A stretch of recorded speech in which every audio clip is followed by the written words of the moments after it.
is a presentation of Mr. X News Network.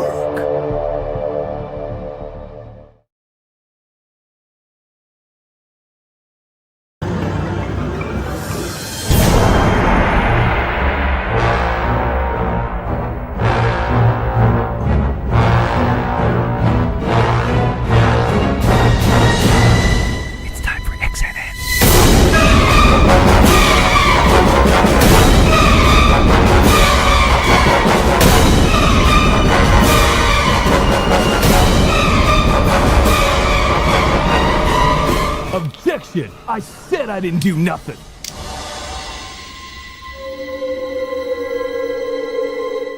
The following is a presentation of Mr. X News Network.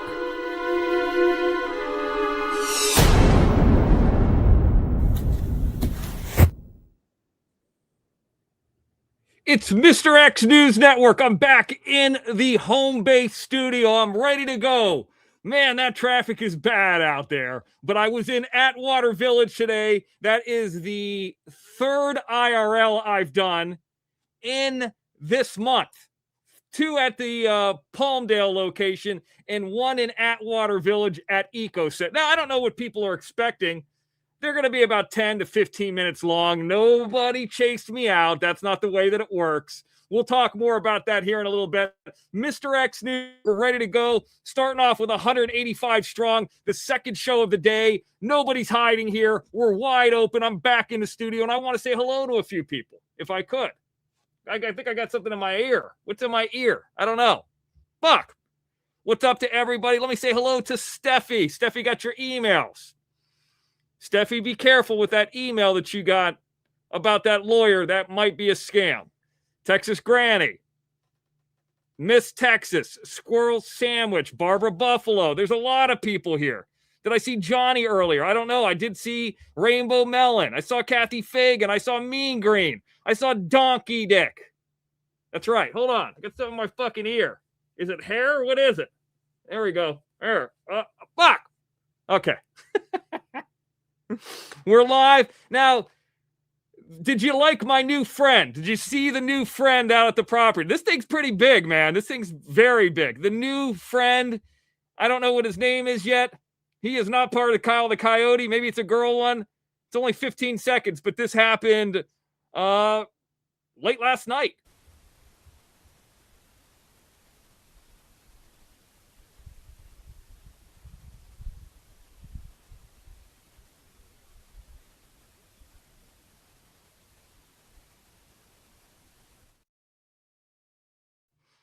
I think when she was walking around the property, the Mr. X was in the gym getting large. I think that's how it went down, but we're live here now.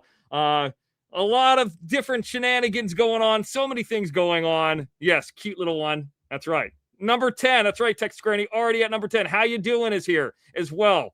I got so many things to share with you, and it's already the second show of the day. New dear friend, as we say. Welcome, everybody. I already did that.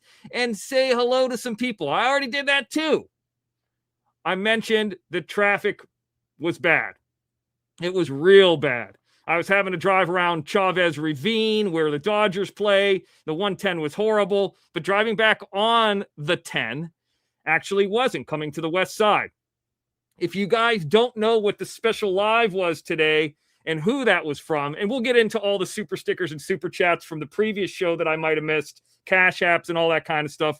The truth of the matter is there's a lot of people trying. There's one person who's trying to damage me out there, and he knows that when I do a 10-minute show IRL and I could show where I'm at and it's 100% live, that 10-minute show is higher earning than he makes all week. That's a fact. So here we go. 244 live here. We could talk about the IRL I did earlier today. There is a place that I found out from a studio from about a month ago. This guy had an ATM machine in a studio, and I said, where'd you get that ATM machine? He's got like a bar, like a makeshift bar inside the studio. And he said, I got it from this place called EcoSet. I said, what the hell is EcoSet? I haven't even heard of that. What is that? And he says it's this place in Atwater Village. I actually talked to PZ about Atwater Village a while ago. And it's probably a little bit north of the downtown LA, so probably about 25, 30 miles from here. It's going through the worst section of where the traffic is. And there's about 2 weeks to get in there. You get on to two to 3 weeks, sometimes a month waiting list. And here's how it works. This company likes to recycle sets, eco sets. They don't want the sets to be thrown away in the trash. They want people to use them again. The backdrops, the stagings, all these different types of things that people are using. It could be wardrobe. It could be a lot of different things. Props, old magazines. I mean, it could be a lot of things. Flats, which are like the backing of the staging walls. They're already pre-built.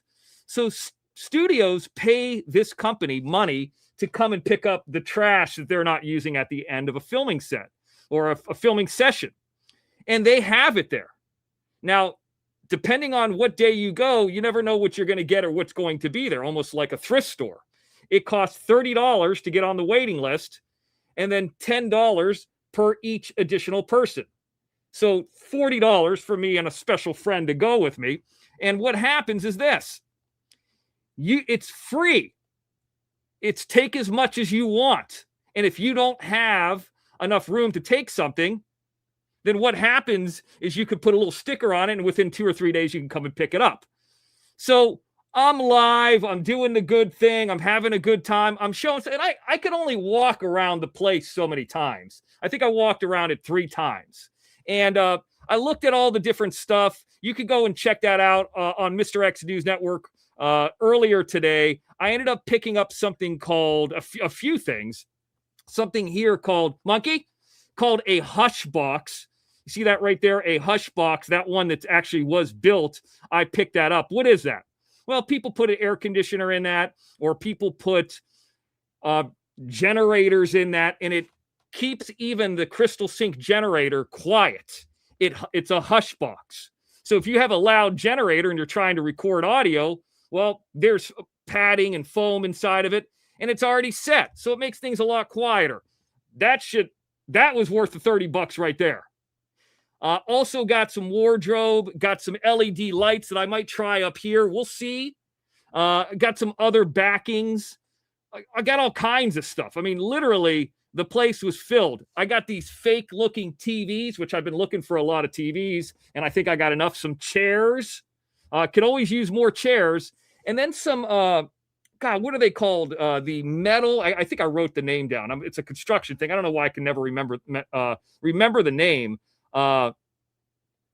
They are called the metal. They're sawhorses. You know what I mean? When you put 2 pieces of wood and then you saw them, they had metal ones that were really high quality and that fold up. I got those too, even though I already got some cheapo plastic ones. So I got the metal sawhorses. You can never have too many of those kind of things either. All for free. Now, I understand people are calling me and saying, Ding Dong's going to call up there. But before I walked in there, I did everything I needed to do and had the truck loaded. That was step 1. Everything I needed was out the door. You know what else they had? They had one of those big, giant plastic trash cans that you would wheel out to the side of but it was cut in half.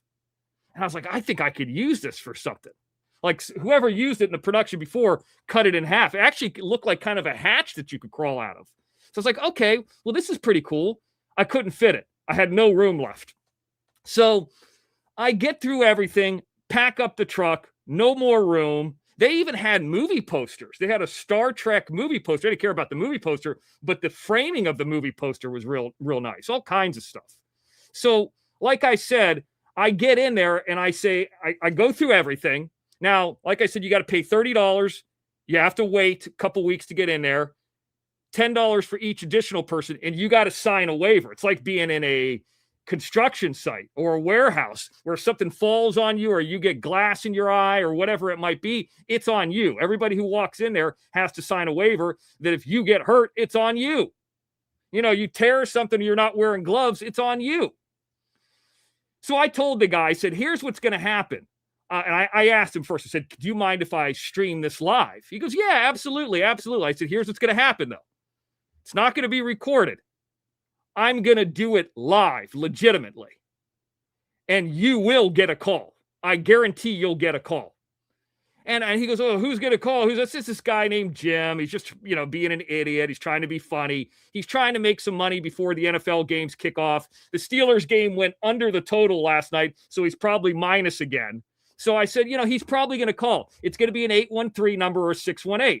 I go, my suggestion is I probably just wouldn't even answer it. And this guy says to me, no, I'll fuck with him. I said, if you want to, it's just going to piss him off more. I said, I told him, you don't have any arrests, do you? You don't have anything that he could look up on you, do you? He goes, no, not really. I said, okay. I go, well, I just appreciate you letting me film. I'm only going to do it for about 10 minutes. I don't know how many times I could walk around this warehouse, but it's something to do. And, one person is saying that I am not doing films, and I've had this set up for weeks. In fact, today's little earlier show, I talked about that being behind potentially a paywall. I was going to do a paywall. That's what I was talking about weeks ago when I set this up. Horrible traffic down there. It's horrible traffic. Makes my stomach hurt even thinking about it. So I start doing my show, and I walk by the guy, and I do one revolution around it, and they are playing music in the background. So I'm kind of like turning the audio off and on when they're playing some like ska type music or something. And I turned to the guy, and I could hear him saying like, nobody's here live right now. That might be a recording. And he's looking at me going like this. And I'm like, oh shit. And like, so we're laughing. And when I walk around and I do my thing and, continue, like I can see him laughing. Like we're laughing at Jim. It's like a big joke against him. And he's not making any money. And I did tell him, and I don't think this guy said this because I didn't see Jim's show. I said, if you really want to burn him, ask him why he's calling in the show and not spending that time on his daughter. That'll really work him up. I don't think he said that. Otherwise, I think things would have gotten really bad. But so I walked around, recorded some stuff, had a good time. And then after it was over, I just clicked it off and I started walking out. And you got to walk by that front. And there were a couple guys there. And they're like, yeah, he said you were pulling out your dick. I said, it's on YouTube. Go watch it. Why would I do that here? How would I get off in a warehouse? What am I going to put my dick? I mean, there's no glory hole in there. I guess I could build one. Well, maybe with the hush box. Maybe that's what that actually means. There's the glory hole. There it is right there on the top of the hush box. It's a milking table. That's right. So you lay on top of that hush box, you put the weenus through it. And yeah, that's actually, now that I think about it, that's the reason that I got the hush box. Hush, don't tell anybody. It's not for a generator. It's for the weenus. But we started talking about it, and they're like, what's going on? Why would this guy do this? And I said, I was helping him run a platform. Imagine if I'm like Jerry Bruckheimer or Steven Spielberg, and I said, no, I'm not working with you anymore. And you go from making a ton of money to like $25. Of course he's got nothing else to talk about. So, it's just, we laughed about it. We were having a good time, and I'm like, oh shit.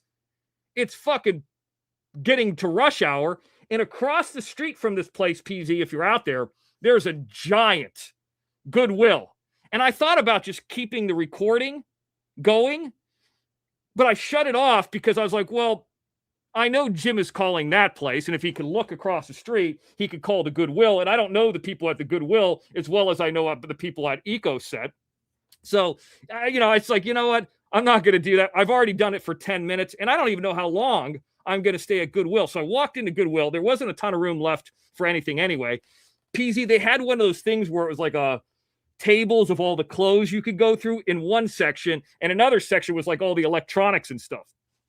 I just looked around, took off. I did see a Chicago Bears cooler. I thought that was pretty good, but we are at 11 cash apps right off the bat. But anyway, a good time, but not so much a good time driving back. Horrible traffic, but it was worth it. It was definitely worth it. That place has been in existence since 2009.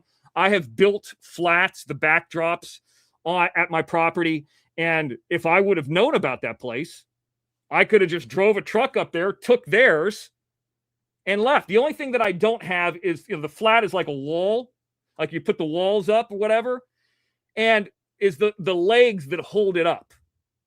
There's like an L leg that holds up the flat. It would be like this. It would come down the back and go like that, holding it up. So I don't have that, but they rent that kind of stuff. So we all laughed. We joked around. The guys were really cool. Before that, they were even helping me load the car. So, I mean, it was a really good experience. Now, I made it look like a prop house, but how do you really explain EcoSet? You know, like, in this place, like I said, has existed since 2009. I mean, I could have used this on other productions in the past, but a buddy of mine says I got this vending machine. Actually, it was an ATM machine from EcoSet. They had it the day that he was there. So great show, great mini show. I plan on doing more of those things. See, this is the big thing. And I start the show off talking about this. There's nothing Jim can do except embarrass himself at this point. There's nobody going to be like, oh, I'm going to go pay Jim money because, wow, he did a good prank. He did this to Angel Gotti. He's got really nothing else to talk about. He's got nothing else going on for him. So it's just a rough situation for him. He's not doing very well financially. A lot of the NFL games are going under the total. It's just not a good thing.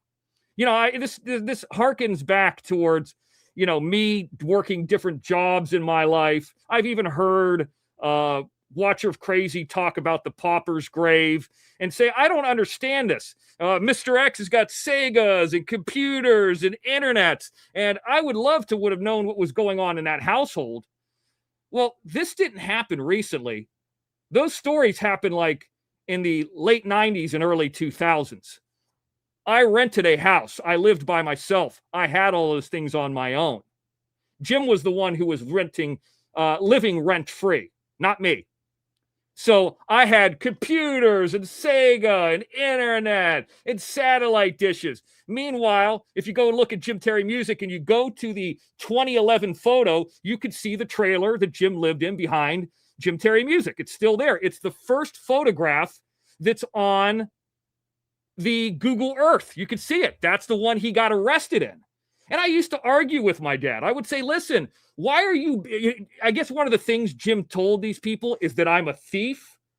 Jim, aren't you the one who got arrested for thieving from Amscott? Now, adjudicated withheld, I'll give you that. So we could say, I guess you're not a felon.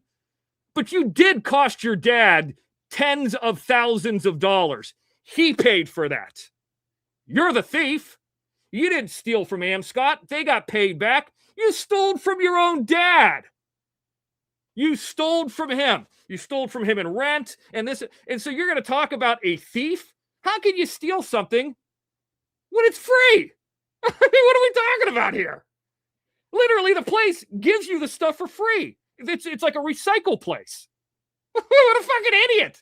Maybe next time you want to do that when the Mr. X is live, and there will be a next time, believe me. Maybe you want to read up about what the place is so you could be a little bit more educated about it. But yeah, Jim, the only person that you stole from was your own father. He told me many times that you cost him hundreds of thousands of dollars. I said, listen, just stop paying for things for him. Why don't you stop bailing him out? Just do that. And Jim broke his jaw, broke his arm when he wasn't working. And when he was returning DVDs to Blockbuster, living with that woman, Tony. This is all true. And guess who had to pay for that surgery and all that stuff again? Who did he steal from? His dad. He stole from his dad. And I said to him, listen, Mr. Terry, why do you keep doing this? You bailed him out of the arrest situation. Now you're bailing out the pauper's grave and the not having the job. Now you're bailing him out of him not having medical bills, his jaw broken, his wrists all fucked up. Why? And he said to me, Mr. X, I don't want to see him go around with a withered arm. Hand to God. Hand to God. And let me say this, just so that I can end this up with something that I know that this audience likes. 2 Thessalonians 3:10. End of story. Second, Mr. X, you heard Austin 3:16 says, I just whooped your ass. Well, 2 Thessalonians 3:10 says, if you don't work, you don't eat. And if you don't work, you don't have health insurance, and you might have a little withered arm. Let's see if Laura could bail you out on that one next time. Maybe you have her health insurance. Now, anyway, we had a great time. It was a great show. And yeah, I'm over here now. Can't make this shit up. Can't have that kind of recall. So yeah, this is in Atwater Village. PZ, I checked out that place. Goodwill. Not as good as the Goodwill in Orange, which is closer to you guys, but good nonetheless. Let's talk also about people who are very good to the Mr. X. And it includes Rainbow Melon. She comes in $2. There's 13 of them. It includes Rainbow Melon. Again, she's a very nice lady. She's a hardworking lady. She works. She does not fit into the category of 2 Thessalonians 3:10. The thing that I will be repeating. Maybe there'll be a Canva for that. Rainbow Melon coming in again. She's our favorite person. We got a lot of favorite people. This is Miss Texas. I don't know a lot about her. I know she looks like Goldie Hawn. I know she likes the Mr. X. I know she works out. I know she works too. There you go. $10. There's Rainbow Melon again. Speaking of working out. And there's Texas Granny. Bang! She's over here now. Thank you, Texas Granny. $10. The dueling begins already. Now Texas Granny's catching up. It's like the little 2 horses in the casino that run around. They're catching up. Barbara Buffalo, she's not even in the game. She's not in the game. She's not trying to be in the game, but she's a nice lady. Don't take that as a bad thing. I knew that came out wrong, but she's in a different game. Don't worry about the game she's in. She's in the game of having her Cash App card loaded on the 21st from what I... Hey, Barbara Buffalo, when you get your money on the 21st, take your money on the 21st and give it to the Mr. X. and take that. You know what? After all the stuff you and your son have been through, take that money on the 21st and go get yourself a baseball stake. And your son, you know. I love Barbara Buffalo. She's a nice lady. Okay, Kathy Fagan. She's over here now. Kathy, give me a call. She's a nice lady. I like Kathy Fagan. Texas Granny says, no, you're not getting ahead of 10. I'm number 10. Let's go. You know, the kids say, let's go. I can't do it like they do. So Miss Texas says, fuck it. Let's go then. Let's do this. You know, it's like 2 people going head to head at blackjack now. And Texas Granny says, well, I'll just put a little bit more in there. She's back. That's number 12. And then we add on to that. Kathy Fagan says, hold on. I'm pushing in as well. $4.99. Then Destiny says, hold up. I got Ace King. I'm in the house. Now the whole table's in. Thank you. Destiny, what's up? Destiny is a cheerleading coach. See, I've always had like real asshole coaches. I just have a feeling like if Destiny was your coach, it would be fun. I don't know. I don't know the lady. Like I've only talked to her a handful of times. I just have a feeling she would make it fun. I don't know. That's just my cheerleading coach intuition. Speaking of that, anteing up, pushing in more, not all in, Miss Texas. She's back. And then a special friend. We're going to talk about this woman in a little bit, Mean Green. We're not going to talk about her, but we're going to talk about the Pittsburgh Steelers, which is basically her, an extension of her, like another arm. And yes, we will talk about the game yesterday. Yes. Under the total. You can blame that on Mason Rudolph. I know you didn't bet on it, but probably somebody did. And then, of course, we're up to number 16. Let's go. I'm back. Number 16, Texas Granny. Okay, there we go. Yes, Bible verses. I'm not going to tell you what the Bible verse is. I'm just going to tell you a Bible verse. Yeah, why not? So, it's a race. That's right. Says, there she is. Mean Green was 16 and 17. Well, Mean Green just came in again. I don't know. Is she? Texas Granny is 16. No, Texas Granny's 17. We'll figure it out. Anyways, hey, whatever it is, we'll take it. Yeah, I gotta say something. I don't know if this is a good thing or not. There's number 18 is Kathy Fagan. I'm not asking. Don't put this in the chat. Do not answer this because I don't want to see 3 check marks in an email and this and that. I thought about, you know, because you guys have said, well, you should do a membership. If you should do this, you should do that. I thought about just doing the OTT again I set it up. I own it. No Jim. I still come on here, but then no YouTube membership. I just said, I don't know if because I said I would a month ago, I might do a membership, but I said then no. I said, I liked having that. I liked having that group over there. We got 268 people here. It's hard to get, 268. Even if you have 1,000 people, you're not going to probably get 268 live behind the paywall. And there is definitely an energy when you have that many people watching you and people could call in and this and that. It's just like, I enjoyed having it. I liked Indavo Media. I liked working with them. So we'll see. Maybe at some point I will. I'm not saying anytime soon because I don't want to give myself a lot of work, but maybe at some point I will. We'll see. We'll see. I think it would be fun. Then you could say I own it. Okay, how about that? Rainbow Melon is here. She's back. $1.99. That is number 19. Allie says, please. Okay, I told you not to say anything in chat, Allie, damn it. And Allie, I got some of your news too. So, I definitely got that. We're getting a phone call in. Let's see who it is. 352. I spent 10 years in a 352. What's up?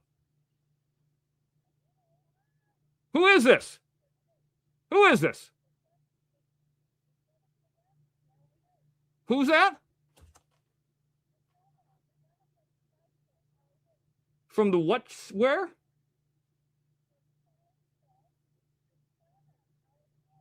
I don't know. I don't know what that is. I'm having a problem hearing you. Yes. Yeah, go ahead.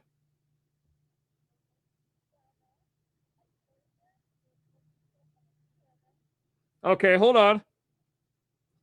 You're live. You're on air. Go ahead. Hello, everyone. Hello. No, so I came here from Stephanie's channel. I've been following Stephanie for a while. Yes. And I wanted to say hello to everybody. Okay. Well, I got to admit, and I just kind of doxed you a little bit. I see the 352 area code. I thought this was Eric Foss at first. Don't worry about it. I'm actually from Beverly Hills. We live on South Rodeo, so I'm doxing myself. South Rodeo? Yes. All right. I like Rodeo Drive. I don't like the traffic around there. I'm originally from Israel, but we are neighbors now that we're living in California. That's right. Well, what is the 352 area code? That is Florida. I'm visiting right now my friend who is in Miami. Yeah. And he's originally from Gainesville. Yeah, Gainesville is 352 as well. That's right. I've never been personally, but we own an apartment here. Okay. A penthouse in Miami, and I'm here with my friend Robert. So tell him shalom. Okay. So he's shy. Let me ask you this. Go ahead. How do you know Stefania? Steffi, so when we were doing a show back in the day, one of the hosts named Jim Terry would look for people that had lives, like current lives that were on YouTube. And what would happen is this: people who were live, they would Jim would click their name, and if they were interesting, they would talk to him. So that's how he met Stephanie. We don't have a lot of audience in Stephanie's. I found her in a similar way. Yes. Where I looked up people that were live, and I looked at most recent. So it gives you all kinds of obscure, smaller channels. Yes. And then I found Stefania, and we just fell in love with her. Me and my family. She has excellent energy. Yeah, she's a great person, and yes, amazing energy, and she's a comedian. And so I followed her into this room, and I wanted to say hello to everyone. And Shabbat Shalom. For anyone who's Jewish, Shabbat Shalom. It's now Friday night. I'm lighting the candle. Shabbat Shalom. Shabbat Shalom to you as well. I want to say Shalom to you. And what I will do out of respect is I will actually wear the hat in the back as a yarmulke almost. Now, I'm not Jewish, so I can't do that, but I love the Jewish people. They were always very kind to me. Go ahead. That's hilarious. No, we are not. We're secular. We're Israeli. Most Israelis are not religious. So we eat not kosher. We don't wear the hats. It's totally fine. Yes. Oh, so you're not like in the West Hollywood. We were talking about the Hasidics the other day. in Hollywood, up in Highland. And I'm like, oh, I always see them. And I've never seen anybody, like they're always walking somewhere, but I never see where they're going. I don't know where they're going. They're just walking around. They're not bothering anybody. We were talking about that the other night, actually. Did I lose you? Well, I think this should, oh, we lost her. Well, she lost. Well, it's the Sabbath. It's Shalom. It's Shabbat. Nice lady. Okay, well, welcome. Hey, I got to be careful when I see that 352 area code. But if you're in Beverly Hills, that'd be 310. Not too far from you know where. Nice area. Very nice lady. Thank you for calling in. Now let's move on.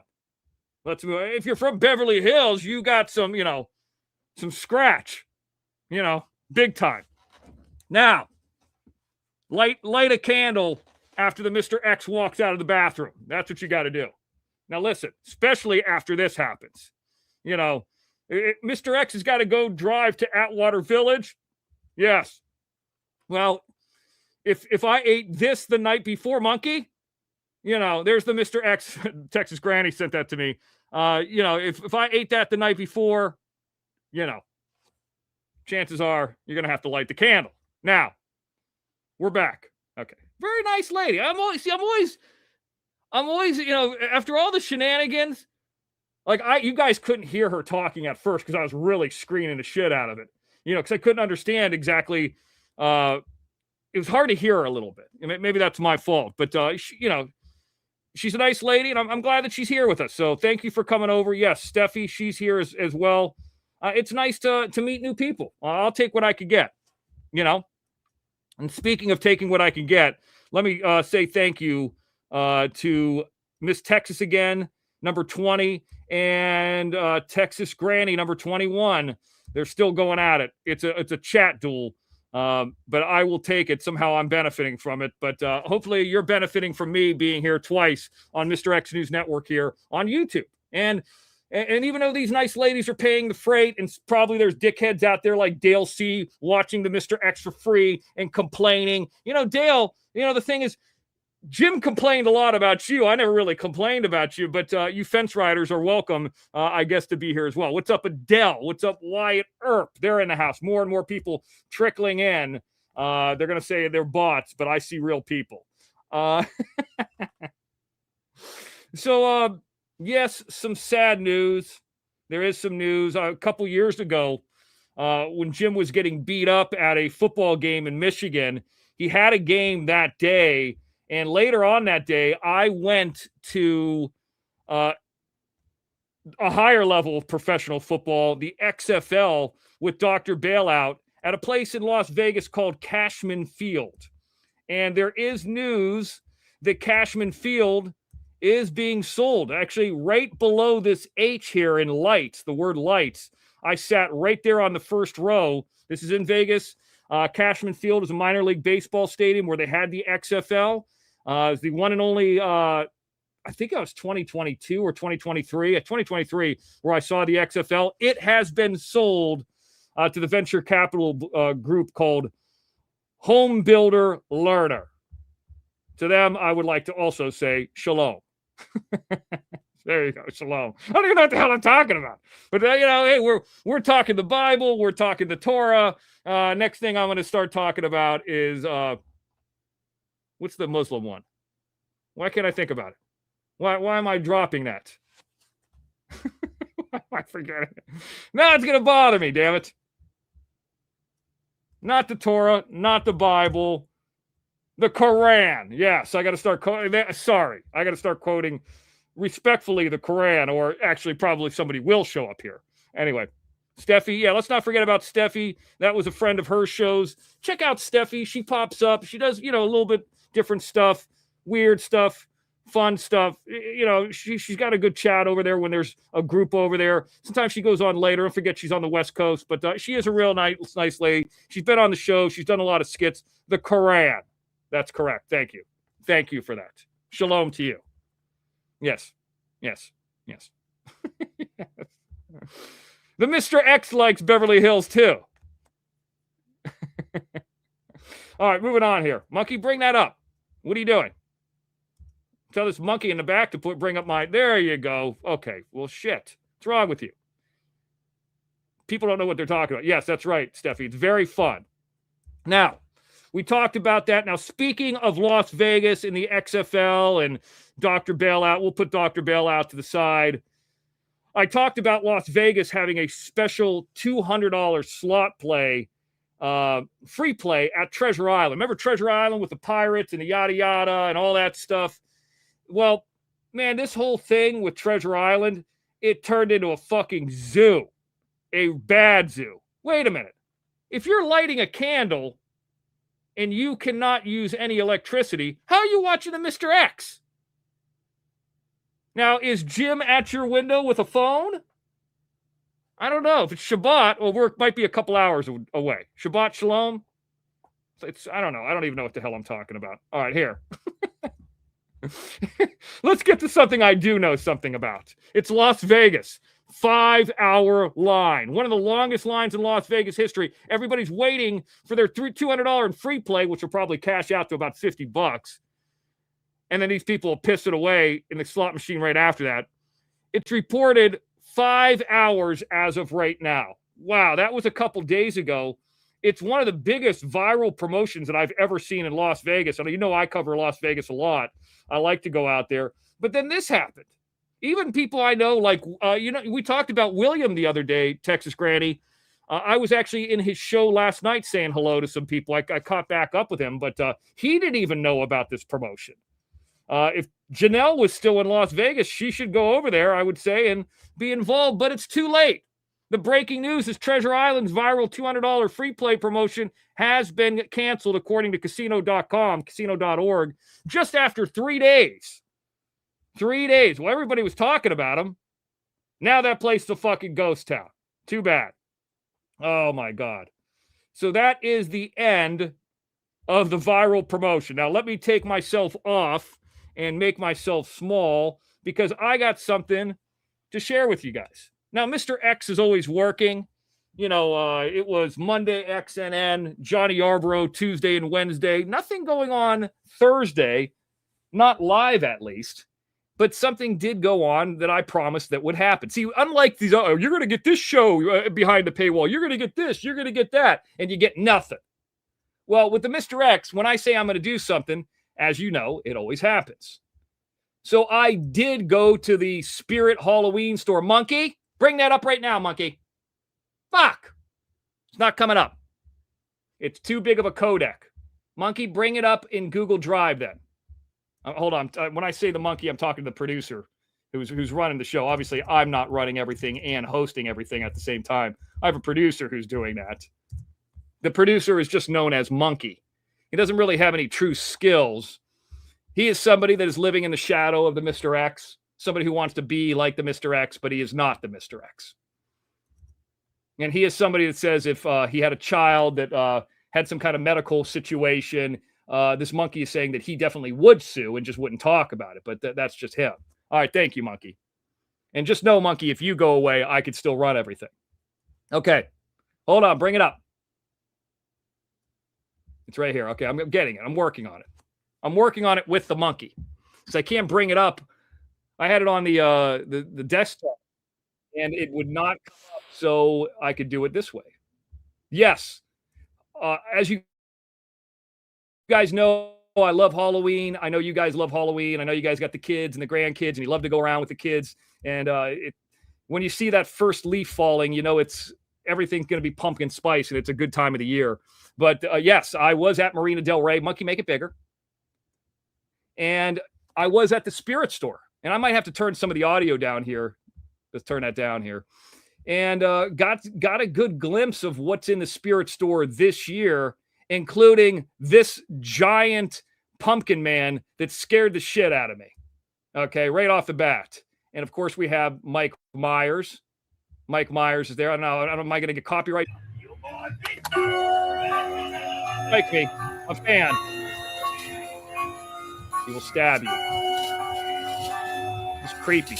Do you know that the Mike Myers mask is actually William Shatner? You know, William Shatner, I think, is the most, it's from a William Shatner mask. I think is the most supple 95-year-old I've ever seen. He looks like. Now look at this one. Look at this witch. Now I know what you guys are saying. What they have one of Terrifier. They got all these different things. Now they actually have an animatronic of Leanne. The teeth, the humpback. Well, she's not that thin. She has a big, large titties, but it's close. Well, this one is weird. If you see the sign right there, it says it's interactive. See that on the left? You speak to it, and it speaks back to you. I show that in a couple minutes. So I'm walking through. I like that little light there. See that little red light? Texas Great, if you have any coupons for that place, I might get that light there. I think that light's $35. I got an idea for that light. There is a scarecrow. Stick with me. Now, there is the xenomorph. There she is. We're just going to assume that all xenomorphs are females. Ow. I had a feeling. What do you think is going to happen with a xenomorph? What is going to happen? Can you guess? Have you seen the movie Aliens? Okay, not yet, but you will. You will. If you get the coupon, send it to Mr. X, and then I will get it. So, yes, I'm voicing it over here because there's music playing in the background. But I'm going to guess that the xenomorph's going to have something pop out of her mouth. I have a feeling the thing's going to pop out of its mouth. Oh, there we go. I said it again. I knew it. I mean, I heard about this. Everybody was talking about the xenomorph online from the movie Alien or Aliens. It doesn't look that good. It looks kind of chintzy. I don't know. Well, I like the Leanne Witch better. And there's a little man here, a little scary man. He doesn't really do much. I got a bunch of different. This one is called Harvey Carvey. Yeah, I don't even know. Anytime like the little animatronics like child size, I don't know. It's just creepy. They also had a thing in the store too that was like, I think it was from like Jack Skellington. It was like the dog in A Nightmare Before Christmas. It was like a grave. I don't like seeing that. I don't know. It's just me. That's where I draw the line. But I do like this little. What is it? It is a trash band. It's a vicious raccoon who will just pop out and try to attack. I kind of like that one. That's something different. It's not really a Halloween theme. That's hey, I'm going to tear down some of the wildlife areas, and there's nowhere for the raccoons or the coyotes to go.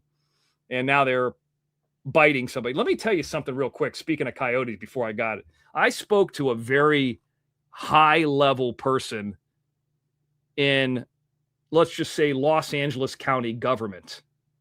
And I said, listen, I'm trying to get the book into this library, that library, and I know you don't deal with that, but, is there any way you could give me some advice?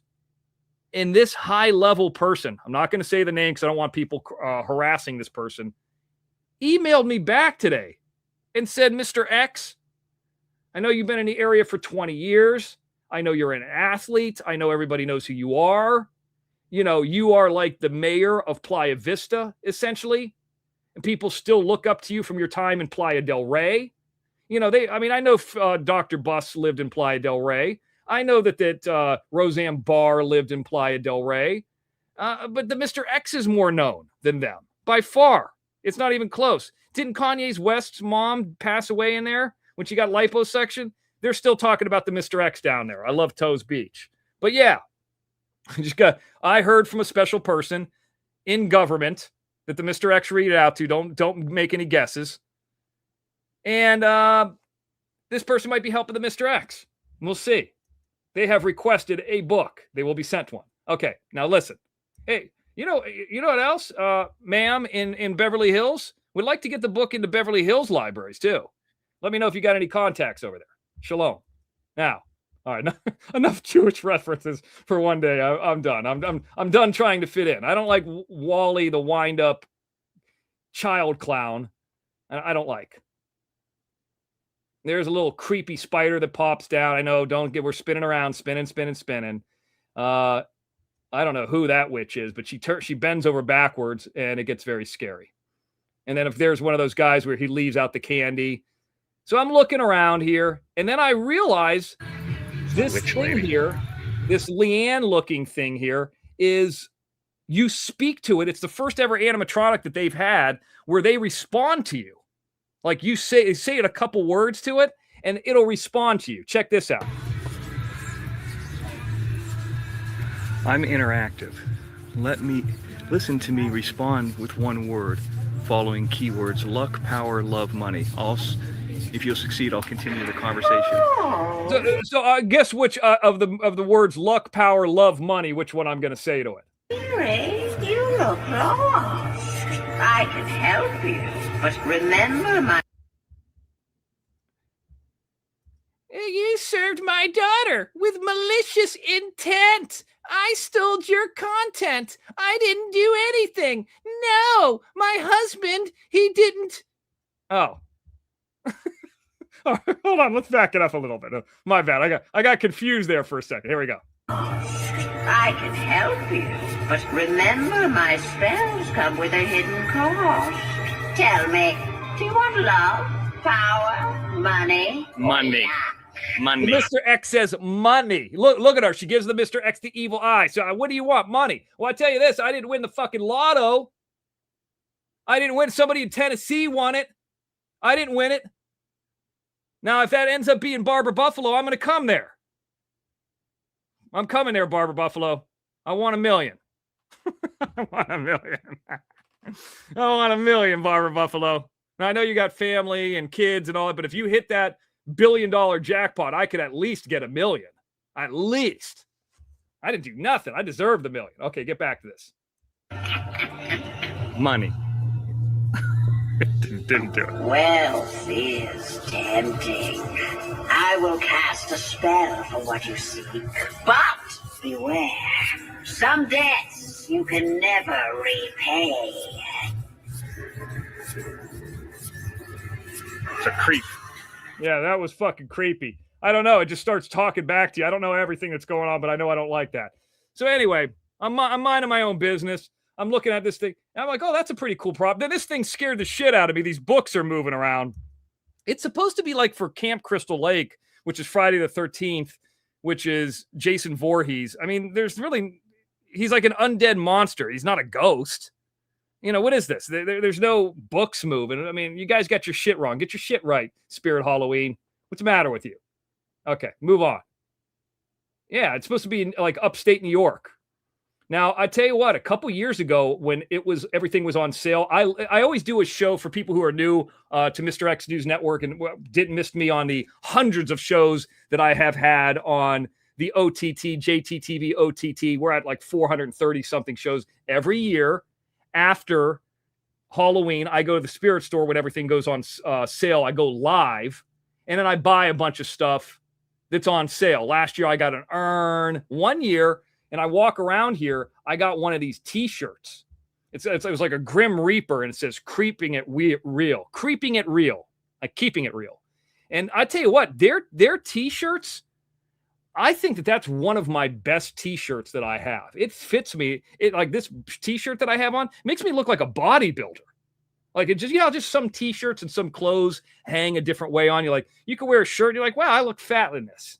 I look old in this. Wow, I'm sure women are like, hey, my boobies look good in this. Like, I'm sure that there's different clothes that just hang from your body. Well, whatever it is, the Creeping It Real shirt looks great on Mr. X. Baby Yoda pinking out. That's right. A lot of things. So a lot of people, Jason Voorhees, whoever made the Friday the 13th series, they must be cashing in. Scream. Oh, they're Creeping It Real. That's it. That's it right there. But it doesn't look like that guy in the thing. I'd like to get that one this year, the guy within the tube. I'll wait till that goes on sale. Get in, loser. We're going slashing. So moving ahead here, just looking at some of the different things that they got.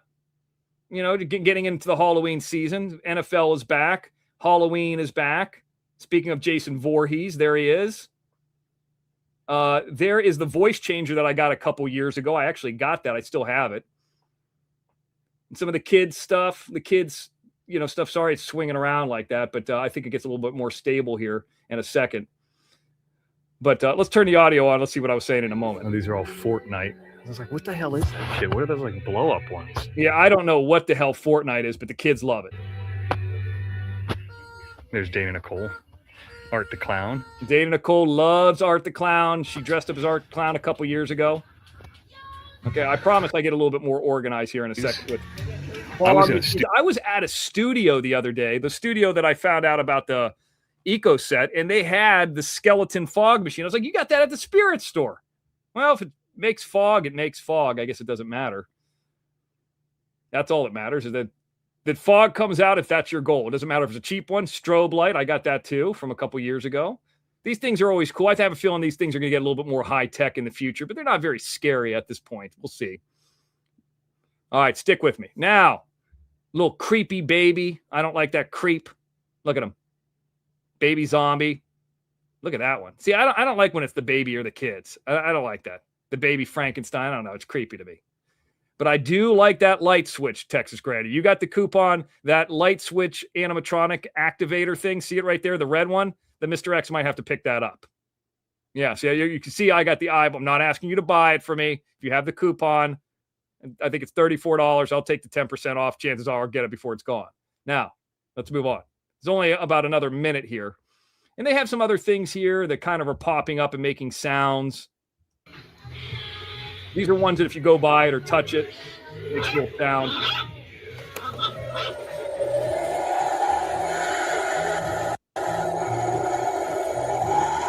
I don't know. I don't know if I like. See, this is right here. This is like. Oh, and by the way, I'm showing this. This is when Leanne said that I was peeing on a grave. See that styrofoam cheapo grave? I was never peeing on it. I just put like a piece. It was something like that I got at Big Lots. I just put a piece of tape on it and did a bit in front of it. It was like literally that cheap looking. Like nobody thought it was real. I mean, what an idiot. So I think we ended up here in a second or two. I don't know if I like that little dog one. I don't like that dog grave, the Zero from Jack Skellington. Dog grave makes me sad. Little cat grave or something. Turn that music off. Yeah, so there's a lot of new stuff in there this year. And it wraps up here in a second or two. I kind of looked through it, and a lot of new stuff, masks and all that kind of stuff. Got to love Halloween season. I will be doing something for Halloween season this year, and there's the end of it right there. Little creep right there. I'm thinking about the Queen Mary Dark Harbor. I'm thinking about doing it. I haven't bought the tickets yet, but it's probably going to happen. That's right. It's going to happen. Spooky. Nice, Mr. X. That's right. So I wasn't in the chat when all that was going on. I was just like looking at the thing so I could make sure it could be run correctly. But yeah, cool stuff is coming up. If you have some kind of spirit store, a Halloween store that isn't a spirit store, because I know they got other ones, let me know. Take some video of it. We all need to make a Leanne Halloween t-shirt. I wouldn't waste the money on her. Who are you going to dress as, Mr. X? I'm going to dress as Mr. X. I'm going to be me. Be me. Yeah. You know, what if I dress as you, Rainbow Melon? What are you talking about? Fuck you, Jim Terry.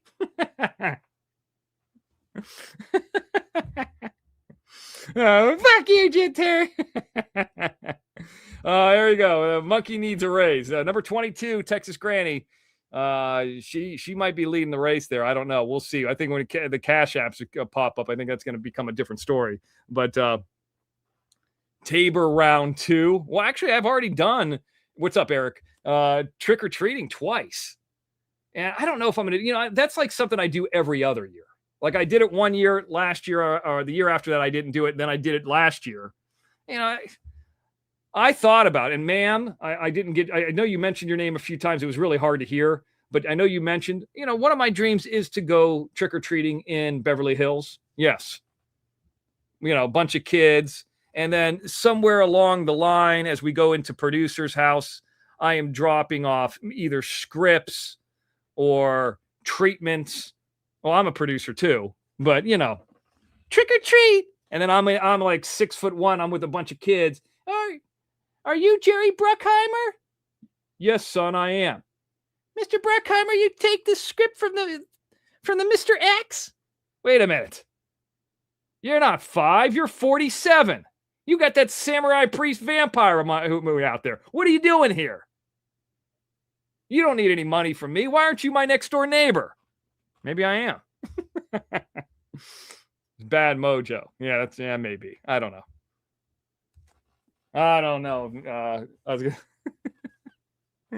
Could be a vampire. I don't know. You know what? Believe it or not, Texas Granny, I am not. This is going to sound crazy. I am not a big fan of vampire movies. I don't like them. I don't like them. The only reason that movie started the way it did is because we had a guy at the beginning that said he was going to invest in it only if it was a vampire movie. I was like, why don't we make it like an action movie with vampires, like Near Dark, like the movie John Carpenter's Vampires. Speaking of Halloween, it has vampires movies. It has vampires in it, but it's not Bram Stoker's Dracula. It doesn't get that. I mean, but vampire movies, what I don't like is like the techno Blade vampire movies. Like, those are action movies too, but I don't know. I think that's why we took it so far off course, is just because I'm just not a big fan of it.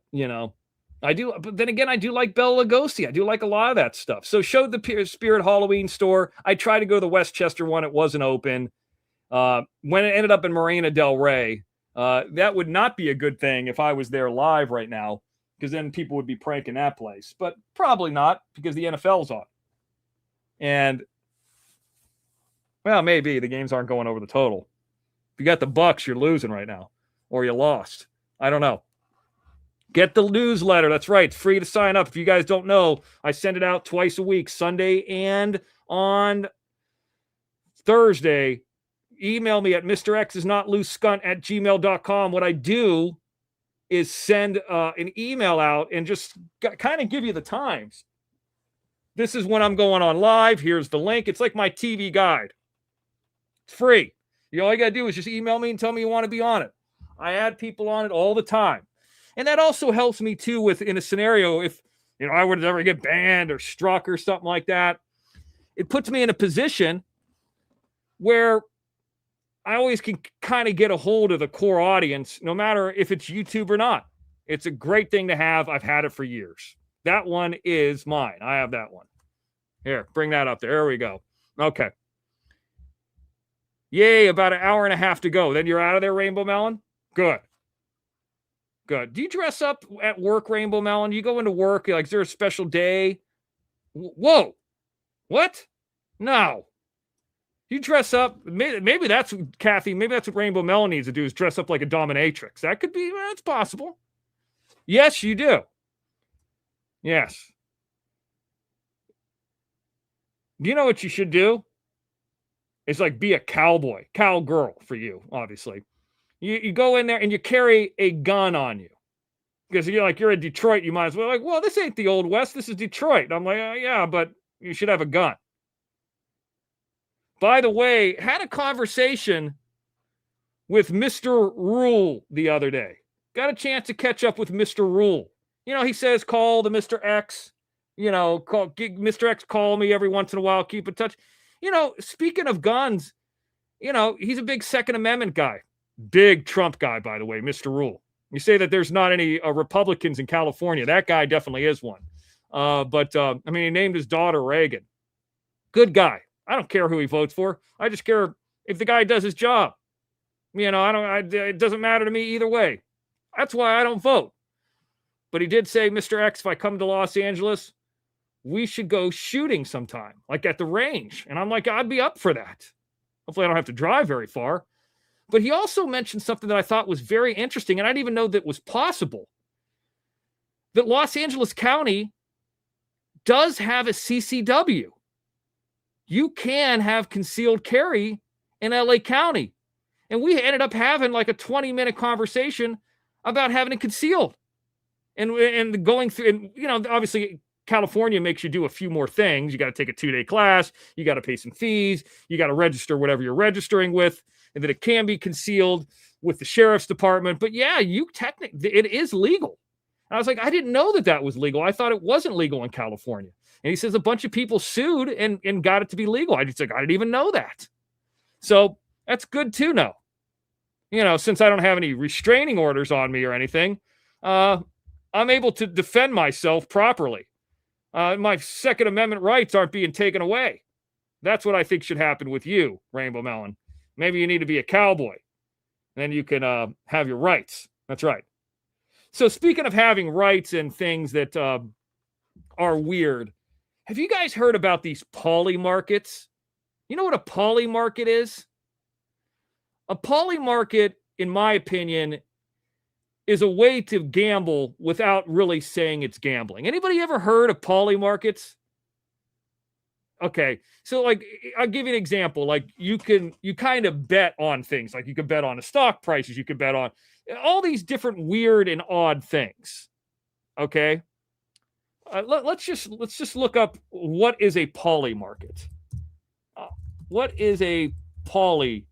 Another way of gambling. It's becoming huge, Texas Granny, and it's been a poly market is a decentralized cryptocurrency-based prediction market platform where users buy and sell shares to bet on outcomes of real-world events such as elections, sports, economics, and pop culture. Since sports gambling is not legal in California, that's how people are getting away with it. Now, it's been big news, and I could show this to you. It's national news, poly market betting, and maybe some people are saying this, and I can show you all the news articles just on this specific subject, that it's gotten like they wanted to make sure that poly markets weren't like if this political figure, something happened to this political figure, that a person could bet on that. Like they wanted to make sure that wasn't, so the government stepped in. So they did it for politicians. Well, now apparently you got to do it for natural disasters. Now, I heard Jim says he's going to be coming out to California sometime soon, but apparently people are betting on poly markets for the outcome of wildfires in California. What could possibly go wrong in that scenario?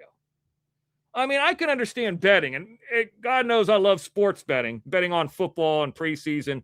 But the fact that and it's national news, you can see it in KTLA, Washington Post, USA Today, that there's some degenerates out there that want to bet on other people's misery. And next thing you know, somebody shows up in town, and I'm not obviously suggesting this at all, to be able to win a few dollars and lights a fucking match. This isn't good. Now, I'm not for government interference at all, and I'm not telling the government to change the poly markets. Don't get me wrong. How about this? How about this brain trust and you idiots in the higher level of California government, not the Mr. X area, but I see it all the time. Beverly Hills, they got their own police department. Fuck around in Beverly Hills and find out. You mentioned Rodeo Drive the other day. Go park in some of those neighborhoods and see if your car's there the next day. Try to park a camper in Beverly Hills. Now, fuck around in Culver City. Go into El Segundo and do that. Oh, what do all those places have? Oh, all those towns happen to be incorporated and aren't part of shitty LA County. Huh. Go into Playa Vista where there's private security and see what happens. So here's the thing. These poly markets are out of control, and I don't want government to step in and do anything. I sound like a Republican now, but I want my own freedoms. Why don't we just, I don't know, make sports gambling legal in California? Even if it's at Native American Indian tribe casinos, I'd be okay with that. Make it legal for Yamava or something like that. That's okay. That's fine. But it's not going to be legal. Do it like Mexico does. I don't know if you know this, but when you bet on a sports game, it's 110 to win 100. That way, if you bet on one side and I bet on the other side, the casino makes $10 if we're betting the same amount. You bet 110 to win 100. I bet 110 on the opposite side. No matter what, the casino makes $10. But I suggest, I don't think that the government of California is going to do it because they haven't figured out a way to steal money off it like they have the homelessness issue. Well, I got an idea, government, for you to be, here's your way to steal money and still make it happen. Do it like the Mexican government does. $110 bet wins 100. Only if you win, they take out 4% in Mexicans, or you could call it a Californian tax. So really, 110 wins 96, with $4 going to the state. Now they got something they could steal from. Or really, if they had their head screwed on straight, they could take that 4% of winnings, only if you win, and put it towards like homelessness, but they already got enough money for that. And actually do some real change. Now everybody wins. You know, if you're a thief and you're stealing from the government and you're in government, you have your way. The Mr. X could be a winner. I'll give up 4%. That's okay. I could do that. You know, on a $20 win, that's only $2. Is it 2? No, it's 1. That's nothing. That's my idea. The two Kalish markets, I can't remember how you pronounce that, but that's one of those poly market founders are under 30 million now and worth like 3 billion apiece. Yeah. They found a way around sports gambling. See, and here's the thing. It's also a thing, I believe, Donkey Dick, that Vegas doesn't want sports gambling in California, because if there was sports gambling in California or at Yamava, who the fuck would go to Vegas? It's like 100 degrees there. You know, on the west side of Los Angeles, the Mr. X side, it's like 70 degrees. 100 degrees up in Atwater Village, but, 70 degrees where I'm at. That's what I think it is. I think they got something going on. They're working together. That high-speed rail that I want to happen between LA and Vegas, they've been talking about for 30 years. Why would that happen if you can't bet on sports? Well, because why? You want to take a train through the desert? Now, getting back to it. Speaking of sports, thoughts on the Steelers game. This is for Mean Green and for me. Fuck you, Mason Rudolph, you piece of shit. Please go somewhere in Oakland and just step in front of a bus. Please do that. Because your dumb ass has embarrassed the franchise long enough. You couldn't score a touchdown. If you would have scored a touchdown, I actually would have put it over the total and Jim would have won some money. But the other, younger kids that came in, they looked great, but you couldn't score a touchdown. The Steelers did demolish Green Bay yesterday in the Thursday night football game. I only saw like the first quarter and some of the second quarter, and then I missed like halftime and into the fourth quarter. So I didn't get to see all the rookies play, but hey, yeah, they always got to get their little piece, right? Who's the problem? I miss Gina Rizzo. I don't know Gina. Okay, thank you, Gina. I didn't think you were a problem. What did you say, Gina? Were you bad? Well, Gina, you're welcome to be here. I don't see you do anything wrong. But anyways, yeah, that's what Donkey Dick says. Hey, well, they bet on anything and everything. Once the wildest I've ever seen is number of cars going through a green given streetlight cycle on a street. Yeah, it's ridiculous. That's when you got a real sickness. If you're betting on cars that are going through street light cameras or the WNBA, you got a deep, deep sickness. Yes, it's very nice. I know it's hot out there. I'm not trying to judge Vegas too much. I love Vegas. It's just that weather is Mars out there. That's why it's out there. Yeah, the poly market thing's weird. So the Steelers won. Steelers look good. Happy about it. Got to get rid of Mason Rudolph. Give the other kids a chance. We don't need him. He's an embarrassment. All right. That's it. That's it for the Steelers. I'm not going to run into the Steelers too much here. Let me say this. The holy grail of video games has been found. I mean, this is why you got to be careful if you're one of these places that, like, Pawn Stars that buys video games or buys, things that's Comic-Cons or whatever. You never know who's got a storage unit out there packed of these things. You just don't know. That's right, Rainbow Melon. But here's the thing. One of this holy grail of video games popped up in a storage unit, and this looks like this is a real story. You never really know with Facebook, but apparently a box, this is from Fox 8, of 97 nearly mint Super Mario Brothers and Duck Hunt cartridges Saturday found in a storage auction. Now that's going to bring down the price of that very high level game. High level is in price. Man, that's insane. 97 of those. So if you had one of the original ones and were hanging on to it as a collector's item, you never know. 100 could pop up. Like, for example, I started seeing people with the old Live Evil DVD, the old 2010 one, and they're trying to jack up the prices. I guess they don't realize that I still got like 80 of them left in storage. I could destroy their price at any point. It's like the same thing.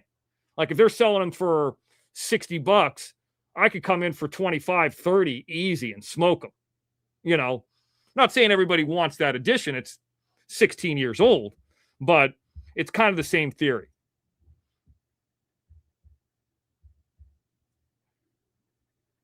Yep. The WNBA is mean. They got cat fights. We're going to get into the WNBA here in a minute. Johnny, I'm still here, guys. Johnny, I'll have you come up here in a little bit.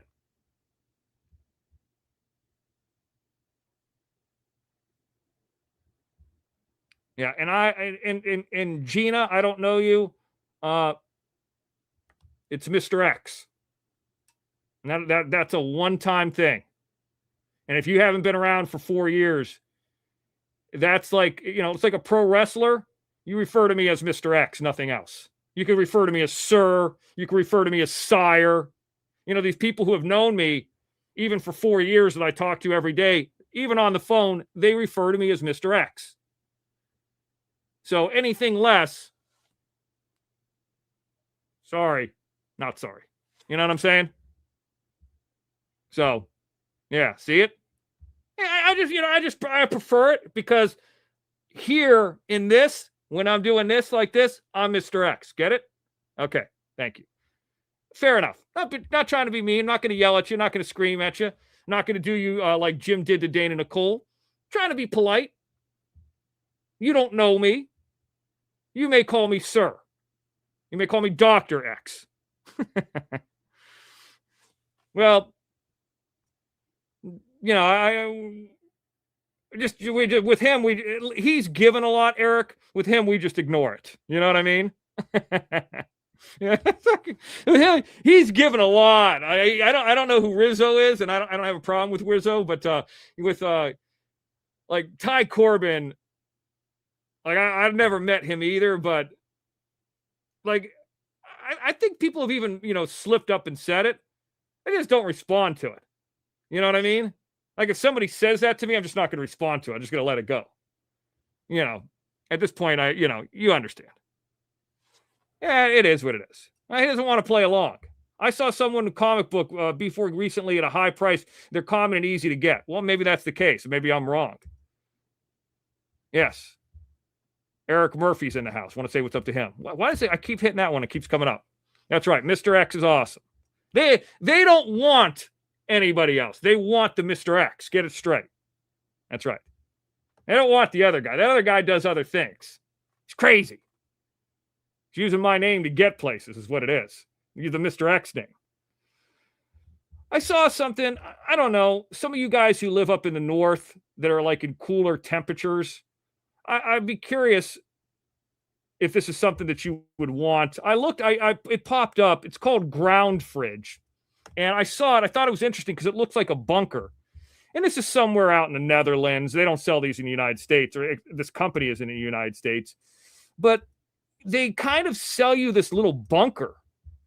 And you see the man going in there. It's called Ground Fridge. And you go in there and you can, just like in the old West days, you kind of have this like earth cellar that keeps perishables cool or at a certain temperature, like a ground refrigerator. So I looked at it and I was like, this is actually pretty cool. I mean, and it looks like a bunker. Like, I don't know. What's up with the douchey scarf? What's up with that? Does this guy think he's fucking Johnny Depp or something? What the fuck is that? Anyway, Ground Fridge, I don't know. So I was like, actually, it's not a bad idea. I don't know how much that would help you if you were in a area that has tornadoes. Probably not with that door. But, hey, whatever. So I'm like, okay, Ground Fridge. Interesting. I'm going to look this up. So I look it up. $17,000. Huh? Who the fuck's going to pay for that? Not me. That's a lot. How about this? Why don't you just get a refrigerator? I mean, $17,000. Better be a glory hole in the middle of that thing. With somebody on the other end. Like Amy Reed or something. At least. I mean, Amy Reed, when she did a scene in 2006, she only cost $2,000 a scene. That's like 8 scenes. Maybe with inflation, 6 scenes. They use those with old milk drops. Yeah, I've seen them before, and they're odd, but like, who? That's what I'm wondering, Mean Green. Who would pay $17,000 for one of those? I don't know. I mean, for $17,000, you get a really nice, like, truck camper or camper and just have the air conditioner on there and all the time. For like $10,000, you can. I don't know. I could think of a lot of other ways to spend the money. But you know how the Europeans, they love to spend money on shit like that. I didn't even know there was enough land over there. Speaking of the porno, in the porno world, this is something I've talked about, even though this is not pornography, it is a documentary. For lack of a better term, the documentary about Peter North, the adult star, has released. I can't get the Peter North documentary's coming. The Peter North has released. It has ejected itself into the streaming world. I can't get around any kind of pun with this kind of guy. But yes, it's for right now. And I know we talked about this for a while, and people were like, well, it might even have been Jim saying, how do these things get distribution in this? And now eventually somebody releases it. There it is. It's only for rent. Only to purchase. $15. The Peter North became the most famous adult film star in history, but he was Alan Brown, a Hollywood hopeful. And we talked about this from Nova Scotia up in Canada, that PZ knew him. For the first time ever, he tells his extraordinary story from falling into debt to the mob to becoming a global icon. There it is. So it has released for purchase, but not for rental, not streaming yet. So that did pop up, and I was like, you know what? I'll follow up with that as well. I don't know if anybody sees it, let me know. I don't know if anybody here will see that. Well,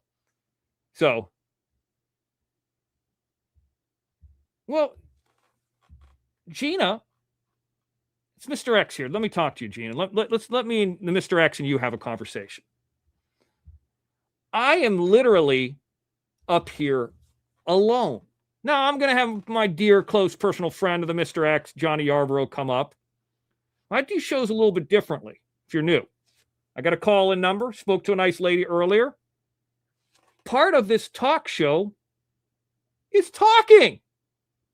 Now, would you rather me be like Jim and be like this? Hold on, guys.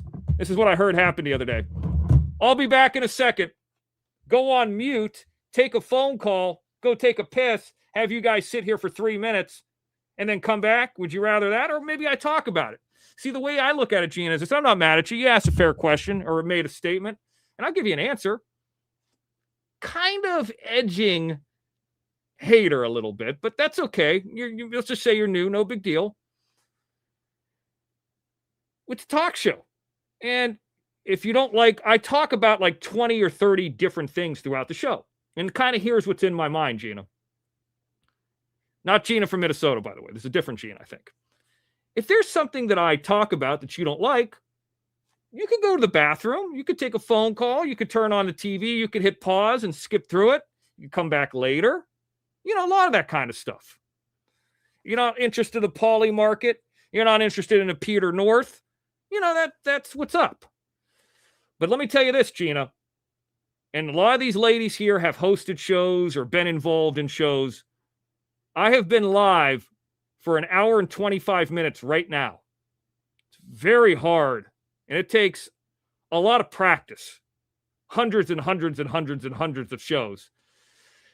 To come up here and have the wherewithal and the ability to carry a show for 2 or 3 hours literally by yourself. Now, I've talked about the other kind of shows where people play music. I'm not judging. The open panel, the kind of shows that now Jim does, which is just a reply hater show. But to go out there earlier today, drive on the other side of Los Angeles, do an IRL, pay my money, didn't ask for anybody else's money to do something that I was already doing in my life and share with people. That's one. Yesterday, I was at the Spirit store. That's two. Could you go to a Spirit store yourself? Do you need me to take you there? No. But you're getting it from my point of view. That's what I do, is talk. That and, of course, work out. And when I talk a lot about myself because, I mean, there's nobody else up here. Now, I relate a lot of stuff back to the chat, but I talk about things that I find interesting or I hope people will find interesting. So that's kind of part of this. And I'm excited to be here. So if I'm a little bit amped up or pumped up sounding, it's because I'm excited to share my time with you. So what's up? You don't understand how this works? Come on. Are you going to say that to a disc jockey or Howard Stern or somebody out there? That's kind of part of it. It's almost like a live talk show, an interactive live talk show, television show that you could call in, that you could be a part of, and I can respond to you in real time. And if you don't like what I'm saying, you got all these great people in the chat. Sometimes they don't even give a shit about what I'm saying. They're just talking to each other, which is cool too.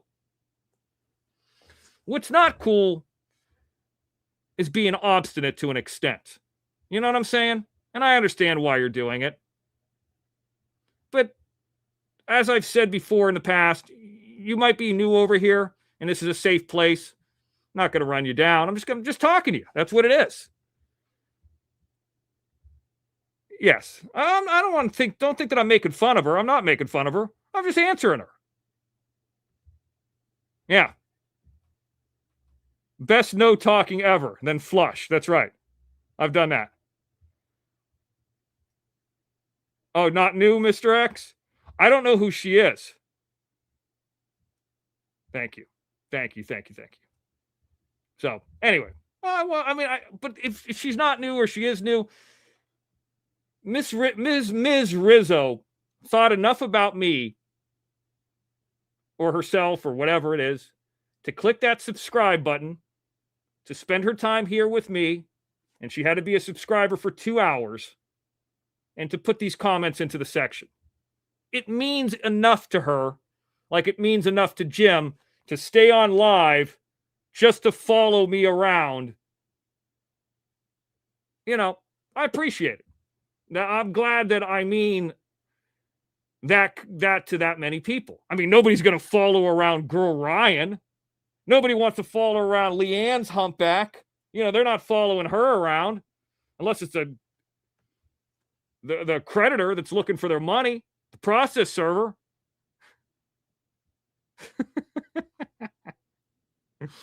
Anyway. Yes, what did Kathy say? Yeah, I'm very nice. That's right, Rainbow Melon. I'm not calling anybody the N-word. You know what this is like, Rainbow Melon? Like the lowest common denominator. It's not this lady. Don't get me wrong, Miss Rizzo. It's not you. That'd be like going up to your girlfriend and saying, you know what? At least I don't beat you. And you're like, well, you probably shouldn't do that anyway. If you did, that just means you're not fumble nuts. You know, you're a little bit better than fumble nuts. You know what I mean? It's like, you're doing the bare minimum. Hey, I didn't smack you around today, you know? And that's how I kind of feel about that. There you go. Anyway. Peter North. We talked about it. Let's move on. Number 13.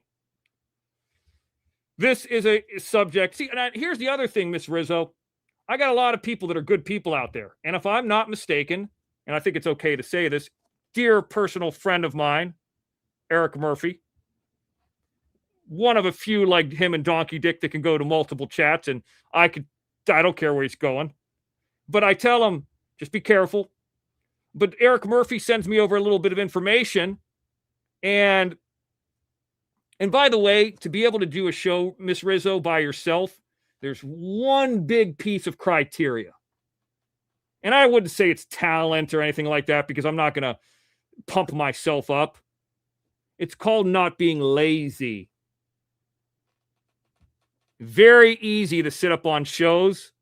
And believe me, I'm guilty of it too. And just shit talk the world. Very easy to do that. Actually, a lot of fun too. A lot harder to come up with concepts and ideas. And thankfully, for people like Eric Murphy, he reminded me of this concept that I have to say something about. See that smooth transition? It is the WNBA has limited options after 2 men declare for the draft. And those Your health deserves more than guesswork. Well, At Prenuvo, our whole body MRI scans for hundreds of conditions without any radiation, including cancers as early NBA as stage players, 1. and let me just take this down before we get, people start striking from the news source. Both men have played in the NBA in the past. They're saying that they're women now, and they want to play in the WNBA. This sounds like something I've said. Now, I was talking about the WNBA the other day. I believe I played basketball in college. I think at a pretty high level for the year that I did play before I got injured. I only played 1 year. But that 1 year was a lot of work. And I figured if I'm going to get injured, I might as well get paid for it. That's why I went into stunts. But look at it like this. This scenario with this, what am I fucking talking about?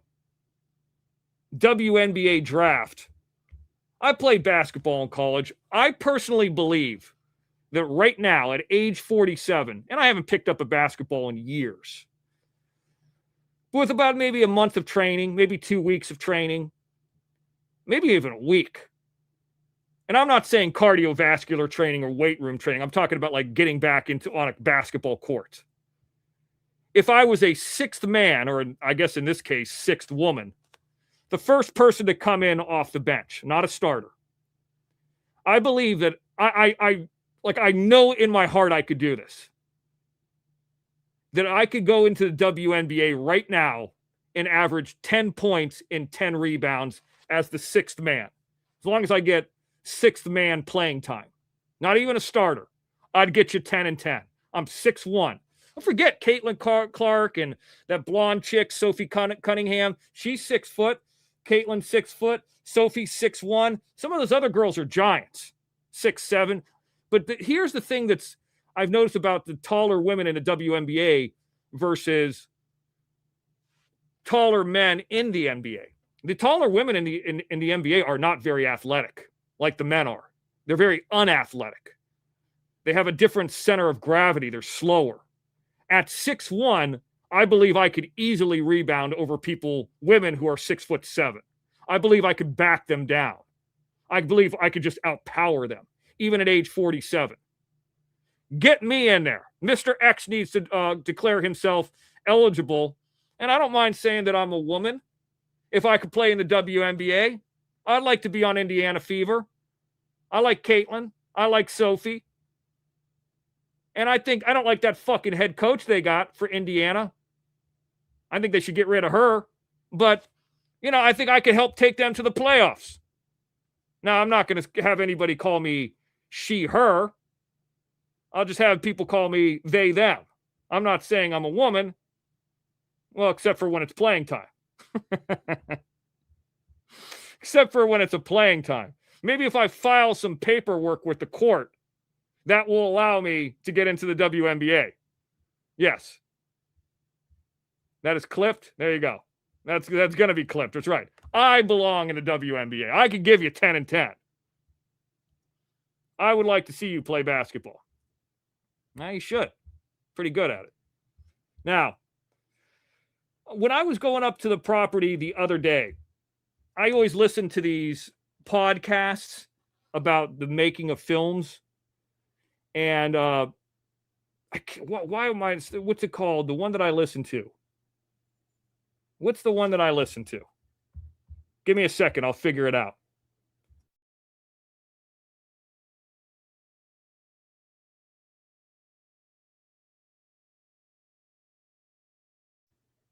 The podcast, I had my producer tell me I went on mute. It's called What Went Wrong. And it's about, I've talked about Predator and different movies. They tell you what went wrong in some of the best and worst movies. So I'm driving up to the property and I listened to one on a movie I've never seen before. And typically most of the ones they talk about I've seen. This one I've never seen before. And then I went and watched the movie after, the 90s movie with Gina Davis called Cutthroat Island. What a piece of shit that movie is. Now, in that movie, I never seen it before.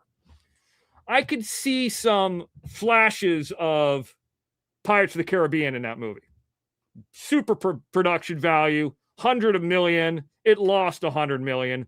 Mario Cazar, the producer, did a lot of the Rambo movies. it sunk Gina Davis' career. She had that movie and The Long Kiss Goodnight. And I'm looking at this and I'm like listening to the behind the scenes of this movie. And I'm like, I know what it is. I just never looked at, I never thought that I would want to see a big production pirate movie with Gina Davis and the guy from Full Metal Jacket, Matthew Modine. You know, and then if you go and watch Cutthroat Island, and then you go and watch what Johnny Depp does in the first Pirates of the Caribbean, you could see how talented that guy is. I mean, like, what if Gina Davis could have done what Johnny Depp did? That movie would have made a ton of money. She wasn't even attempting an accent. She looked like she was from, I don't know, Southeast Ohio, somewhere in Cincinnati. I mean, she wasn't even trying. And the other thing is she's like a giant. She's like 6 foot. Maybe she should be in the WNBA. Yeah. But all these people are doing accents, Kathy. And Gina Davis just speaking in a regular American accent. I'm thinking to myself, well, you know what they should have done to make this a little bit more? And she's the main character. The only woman, by the way, Morgan, Captain Morgan. I mean, what an idiot. Captain Morgan. I'm rolling my eyes. You can't see. But here's the thing. Gina Davis and Matthew Modine, directed by Rennie Harlan, which, by the way, she was dating Rennie Harlan at that time. Rennie Harlan did Cliffhanger and Nightmare on Elm Street Part 4 and a lot of other movies. The Exorcist prequel that came out in 2004. He's done some stuff. Just fucking horrible. I'm shocked. And I'm like, if they would have done this with Gina Davis, like kind of like The Princess Bride, where it's like a frame story of like Gina Davis is telling her daughter that they got pirates in the family. And, you know, generations and generations ago, there was one female pirate. And then stepping into the shoes, like the daughter is imagining her mom. By the way, Gina Davis, 6 foot, big person, 39 at that time, too. You know how Hollywood is about somebody above 35. I mean, I don't agree with it, but I mean, Gina Davis, not bad, not a bad actress, not bad to look at, but she's not Charlize Theron. You know what I mean? She's not Julia Roberts. I start thinking about how many women could pull off that kind of Johnny Depp part and make it interesting. And there's not a lot of them. There's not a lot of people, just men or anybody in general, that could do that. And it's certainly, no offense to her, but after that movie and A Long Kiss Goodnight, that was it. Oh, it was horrible. I couldn't believe, I fell asleep. I was like, a couple times, like me watching Leanne's show. Yeah, it's bad. So a lot went wrong in that movie, believe me. So I have also seen, I think Allie sent this over to me, if I'm not mistaken. Thank you, Allie. She sent this over to me a couple days ago, and I'm just getting. But there is something, you know, we talk a lot about AI, and we talk a lot about the shenanigans. By the way, 22 super stickers coming in already, hour and 39 minutes in, plus the show leading into it, which was about 10 minutes long. By the way, nobody cut me short on that show. Nobody told me to leave. That's not how it works. But with that being said, let me come off camera real quick. Poland. Now, they're saying Poland's way ahead. You know how like they always say Japan's way ahead? Apparently, Poland's way ahead. Because they got these AI, and Allie sent this to me, by the way. Thank you, Allie. You know, Allie knows what I like. She knows I like hot dogs. Well, now Poland has taken the lead in front of Japan. They figured it out. Poland is living in the future, and this guy's got a video to prove it. Powered robot hot dog machine and an AI-powered store in Poland. Poland is living in 3025. I love it here. Best country in the world. So look at this fucking robotic machine that hooks you up with these hot dogs. I've seen one of these with like a bartender like this in Las Vegas. I've seen this before, but I've never seen it with hot dogs. I mean, you go to Las Vegas and there's a robot serving you drinks and it's kind of something to watch, but you know, I don't know, maybe this isn't the healthiest thing in the world, but it also, you got a view of the street too. And what if your apartment looked over and looked into the window of this hot dog making machine? I don't know. Could be worse. This is the magnificent robot. This is the Żabka Robi. Size. Come on, guys. Now, this is what I think. I don't think Poland has like a lot of wars or a lot of issues. And they just, like a lot of these European countries, they just focus on themselves, their own infrastructure. They got their own trains, high-speed rails. Their streets are clean. They don't have bums everywhere like Los Angeles does. You know, and they could just make goofy shit. They can make real goofy shit. And one of the things they have so much time to do because they have less problems than us Americans do, like, God forbid, somebody's going to come into the state and set a forest fire so they can win $25 on Polymarket. But these people got their shit together over there. They got this hot dog machine. What are we doing here? Standing on Max. There's only one answer. It's got to be a Max. Is that a man or a woman? That looks like a they, them. Here we go. Next. Sausage? Well, I think we just, that question was just answered. Okay, go ahead. Or grill. I like a classic. I'm a old school kind of guy. So this is like, you know what this reminds me of? You know, and I talk about California a lot. You want to raise the minimum wage? McDonald's is going to take out the workers. I was in a McDonald's recently, a couple weeks ago, like on the first 2 times ago when I went up to the property. And there's no workers there. Everything's like on one of these fucking machines. They'll find a way to make things cheap, even if it's getting rid of labor. They'll get a robot. Here you go. I would like to have the hot dog grill. That's just me. I like my ketchup and I like mustard. Okay. I like ketchup. I like mustard too. No mayonnaise, nothing gross. And how do we know that this robot arm is sanitary? So you can see how our buns come out of the drawer there. This guy is getting gayer by the moment. It's acceptable, though. It's okay. We are very accepting here. The grill opens. Okay, so he's putting this in here. Look at that public transportation. Look at how clean that is. You don't see any graffiti on that.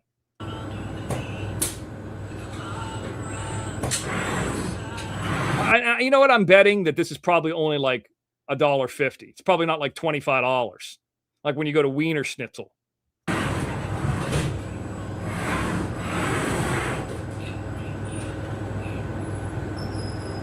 And Janelle wonders why she can't get a job. Yeah, because they don't need your problems. They'll just get a fucking robot to do it.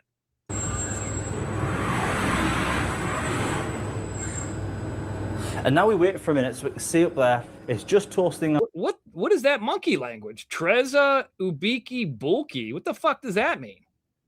Put it in American. Our bun. Here we go. Right, so it's going to wait a minute. That's not a hot dog bun. Looks like a fleshlight. Sauce in now from these dispensers. So we have the 4 options. Putting some ketchup for us, and then a bit of mustard. Wait, that is not like a real life hot dog bun. Maybe it can't do it that way. Maybe it's got to be more like a tube. I don't know. It's weird. Maybe their hot dogs are different in Poland. I'm old school, guys. I like that classic ketchup and mustard combination. Right. This is the fun part because last time in Poznan. Wait a minute. I hope this guy says the price of this. It made some mistakes when I tried to put the bag on. I've also seen this before where it doesn't actually get the sausage in the hole, it just makes a mess. No comment. So you can see that it's using like basically like a laser sight to scan the hot dog bun so it can then calibrate itself and line up our sausage. Oh, I think we'll go. This has gotten very gay very quick. Oh, we've got a success here, guys.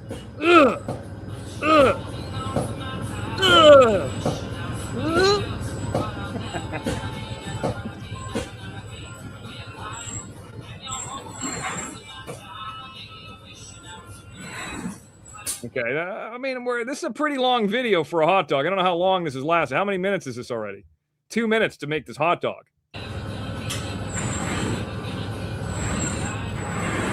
Or will it do the bag?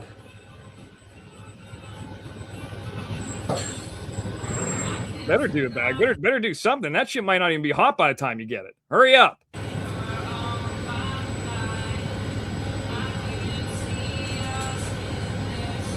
Can you believe somebody sat in their garage somewhere and made this thing? Oh, success. And then somebody's like, yeah, I'll buy that for my store. I think that hot dog machine will be a big big money earner. Now it's going to pop it down. There we are. That's it, guys. It's an AI-powered robot hot dog machine. That's insane. Well, they're ahead. You know, they've moved ahead now. I don't know. I just know that we're behind. I would like to have one of those. I don't know how much I'd use one, but probably kill my stomach. Yeah, it's a little bit odd. It's a little weird. It's not American enough for me. You know, if you're going to have a convenience store, I need some Arabic guy in there staring at me like I'm going to steal something. 100% Korean guy. Sorry. Yeah, you're right. 100% some Japanese guy thought of that. That does give a Japanese vibe to it. Everything Japan is all, I don't know, vending machines and shit like that. They love the vending machines over there. I don't fully understand it. I saw one last little bit here. This Ali sent it to me. We were talking about the movie Backrooms, and I still haven't seen it yet. I think this guy's high on weed or something like that. You know, Backrooms, everything's orange and all that stuff. And like, there's all these monsters popping out. This guy had a real Backrooms moment, but it looks like it's in a tunnel. And this guy can't tell if that's water in the middle there in this tunnel or if that's a giant hole. He can't tell by this. It's like that movie Backrooms. This on-ramp, there's no signs blocking it off, and I thought I was fucking high. That's just a pit on the on-ramp.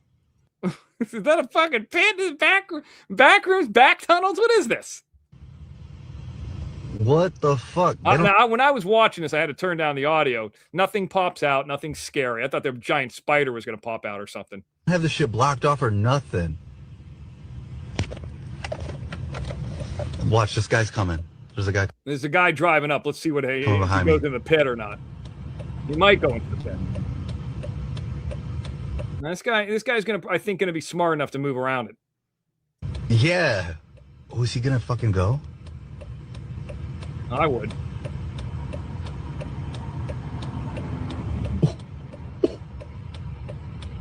Holy shit.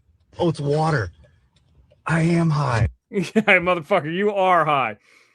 I could have told you that was water, dummy. I mean, what do you think is in there? You think there's a giant hole inside that tunnel? What do you think this is? Speaking of movies, what do you think this is? What was that Stallone movie when he was in that tunnel? This is why I'm not a big fan of the weed. Rainbow Melon, what's up? What did you ask about Rainbow Melon? I don't know. Anyways, yeah, I thought that was funny too, Ali. Thanks for sending that over to me. I'm going to send Johnny Yarborough a link. Let's catch up with Johnny. Johnny had I hope it's okay to say this, even though it's kind of already been public. Johnny had the surgery on Tuesday, came out okay. Kind of catch up with him. He's done a couple shows since. I mean, he had surgery and was driving around that night. So he's doing okay. I think he's probably even doing better now. We'll see what's up with him. We'll read off some Cash Apps and some PayPals. We'll say hello to some people and then go from there. Hold on, Johnny. Let me get the monkey. Will send it over to you in a second. You know, since coming back to YouTube, I lowered the storage hours inside of StreamYard to 50 hours instead of paying the $5 extra. And I have not gone over the 50 hours yet. I mean, I've deleted a lot of stuff as I've gone, but it's so much easier when I'm only just worrying about myself. You know, well, I'm not having to do 5 shows a week. Now, sometimes I've done, I mean, if you want to count the 10-minute shows as a show, you could say up to 3. But, and I guess this week technically would have been, 4 with the Monday stuff? So Monday, Tuesday, and then 2 on Friday. I mean, that's almost like the old school OTT. I wasn't expecting that. But, yeah, that's how that works. Yeah, I think it's the most quote-unquote shows that I've done. And then being on Johnny's in a week since here I am saying about the OTT. You know, anyway. Let me send this over. Yeah. No, that's okay. If you guys ended up blocking that Gina lady, you know, you guys make the decision on that. I don't have a problem with that. Johnny, I'm sending this to you right now. Apparently, people are saying that she was sent over from Jim's. I don't know who she is. You know, I'm just trying to be nice to people if they ask questions. You guys know me. He's nice for Cash Apps. Well, they don't know me. I'm nice all the time. I try to make it a safe place. It's just whatever. Like she spent 2 hours to come up and say something. Not come up, but you know what I mean? It's like, Johnny, I sent you the link. And then I will go over the super stickers from the earlier show too, that if I might have missed anybody.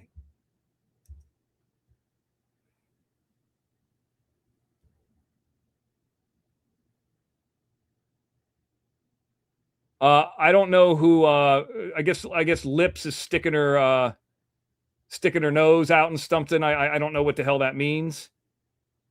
Lips wants to be a moderator for Jim. Let me tell you, Lips. Jim thinks you're a drug addict. He doesn't have any respect for you. I know I sound like him by saying that. That's okay, Barbara.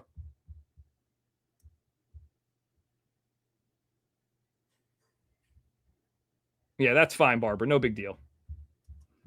I'm just reading off some emails as we're going through this here.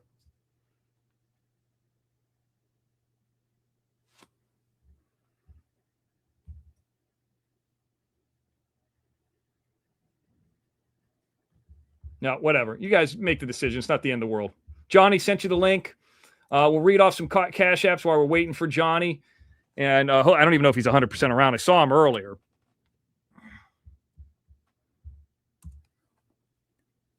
He's high. Johnny's high. Jim dogged her, etc. She has amnesia. Well, don't forget, she was part of that group, her and that Nicolina cunt who stole the OTT. And I ended Nicolina from YouTube after that.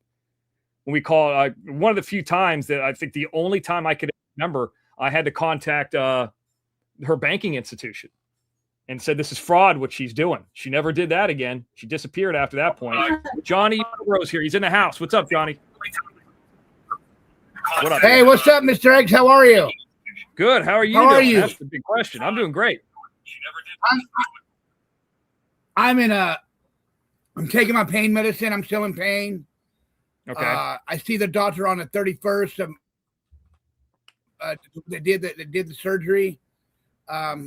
Every time I get up, it hurts to get up, and I like that. Yeah. Is it better? So, overall, I'm just dealing with my situation that I have to deal with, every day. But it hurt. But it's just like my stomach is like the muscles are like tighten up every time I get up. You know what I mean? Yep. They told me to hug a pillow. And I hug a pillow. I hug another pillow. Texas like Granny, that, you know what I'm saying? Yes. I do know what you're saying. There's your answer. The answer to that is yes, Texas Granny. I know I got like 3 going on. There's the lady who called in. There she is right there. She says, sorry, you are in pain. Yeah. Did you like the hot dog video? Did you think the hot dog video was borderline gay? No? Are you there? Johnny, you there? Well, thank you. Yeah, I'm here. Are you? I was reading that. Yeah, I'm here. Can you hear me? Yeah, I didn't know if you were listening through the YouTube or through StreamYard. No, I'm listening through StreamYard. I don't got nobody else on my TV or nothing. The TVs are turned down. Okay. Paul turned down his system down, and so we're here with you. We're here with the beautiful people. I miss all you guys. I miss all you guys. I came on last week, and I want to say, if I didn't mention the super stickers and super chats, I'm sorry. I know I should have announced them, but I was. That's when Shelly came over and Bob came over, and so I'm sorry if I did not announce those Cash Apps or super stickers. Thank y'all for everyone that did come in. I really do appreciate it. Thank you so much. Yeah, it's breaking up a little bit on your end. Like, are you in a bad signal area or what? 'Cause usually I got a pretty strong signal. No, I'm not. I'm not. I'm in my house. I'm in my house, Mr. X. Oh, okay. Yeah. Well, whatever. Maybe sometimes that happens. Like sometimes I'll do plug in directly from the router, and then there's it's perfect, and sometimes I'll plug in or I do the Wi-Fi, and just other times it's good, and then it's not good. I don't know. Same with me. You never really know. Well, I'm going to read off a few here. It's starting with. Are you there? Yeah, I'm here. Rainbow Melon came in on earlier. I'm here, today. Mr. X. Okay. Rainbow Melon came in $3 from the IRL. That was earlier today. I think that was the only one that I missed from earlier today on that little 10-minute show within the Super Sticker. So I didn't want to forget Rainbow Melon, but she's been all over the place. Thank you, Rainbow Melon, for that. I see it. And then, of course, that we have 20-something here. I think it's 22 total here. So, that's always good. Before you know it, Johnny, the 21st is going to be here.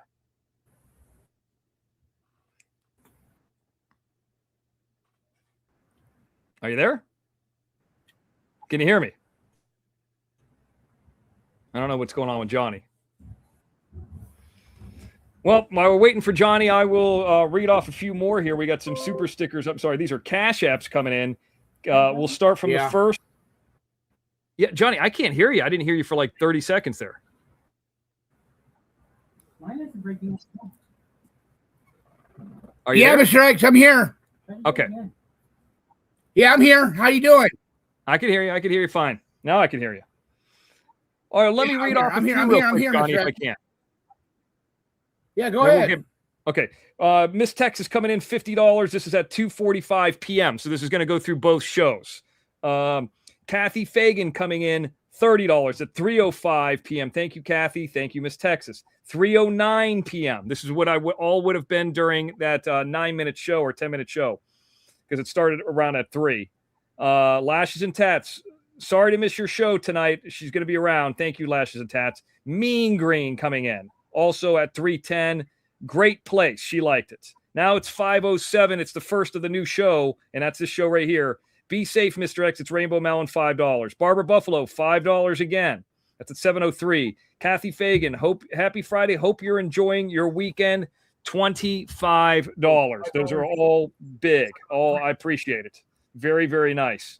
Let me know if you're dry or not, Johnny. I know you just came up, but you never know. I just got $4 from Mean Green. Thank you, Mean Green.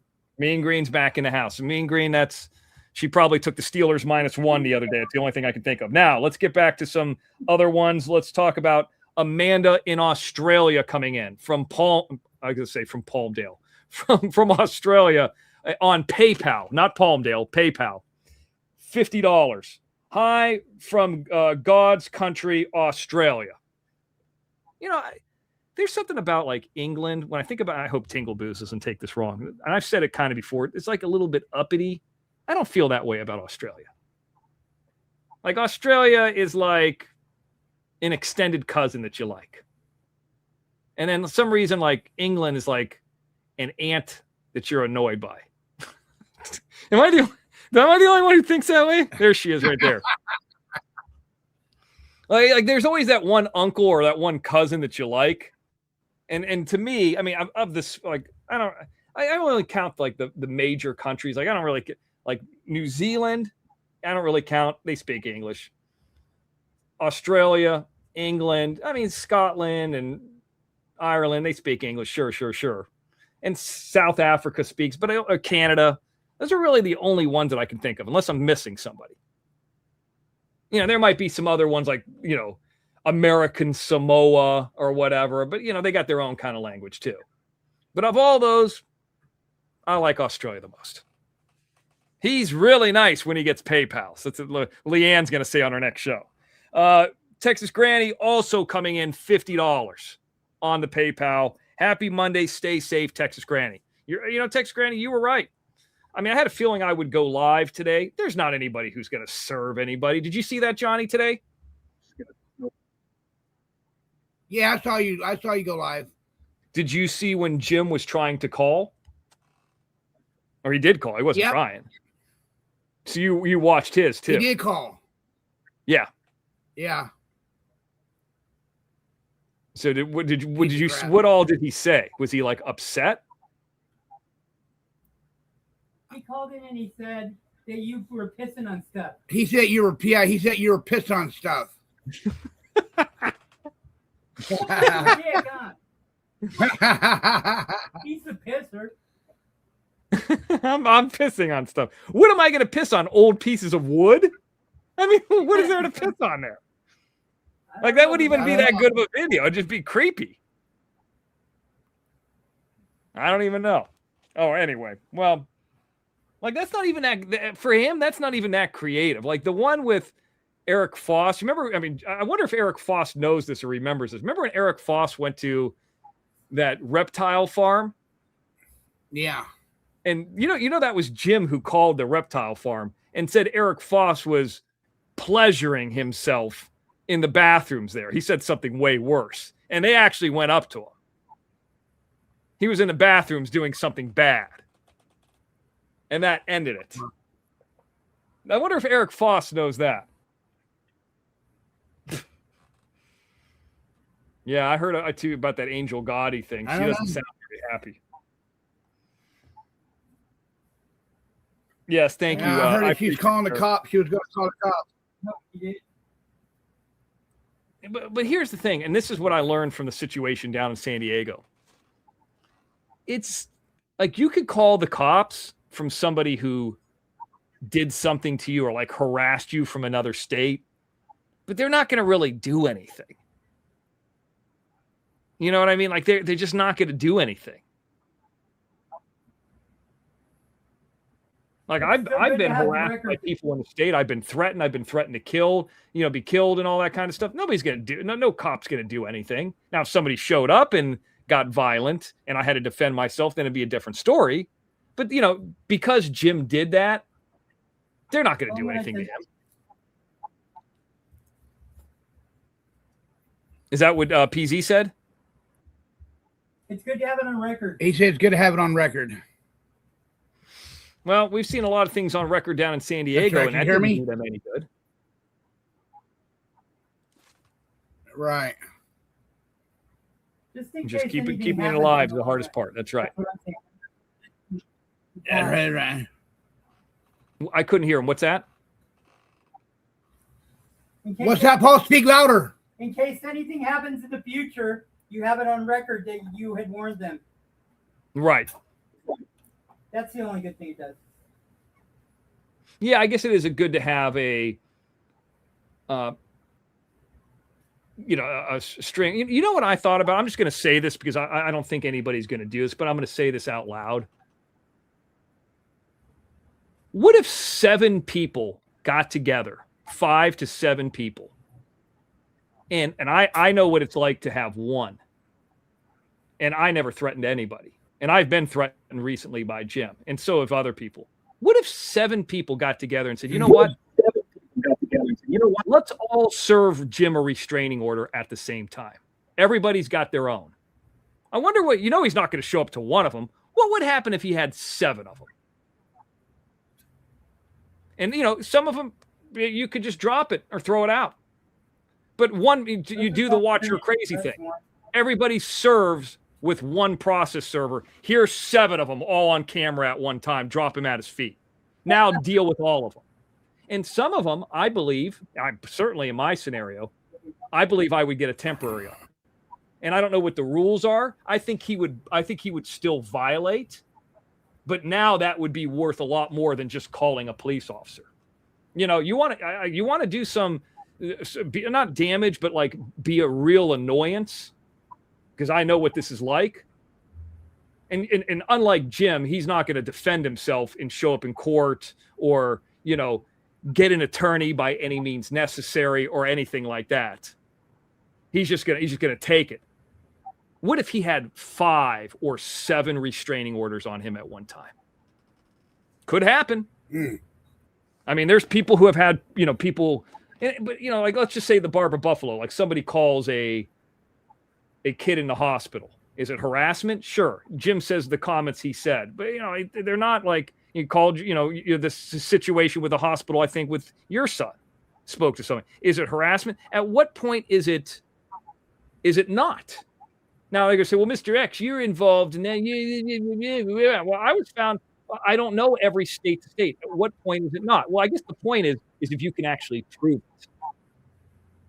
it. If you can legitimately prove it, not like, no, that cop down there, the sergeant doesn't know what he's talking about. My text message is worth more than my superior's recorded voice declaration. You know what I mean? Like, okay, but with like legitimate stuff, he would be fucked. And you know what he would do? Nothing. He would not show up.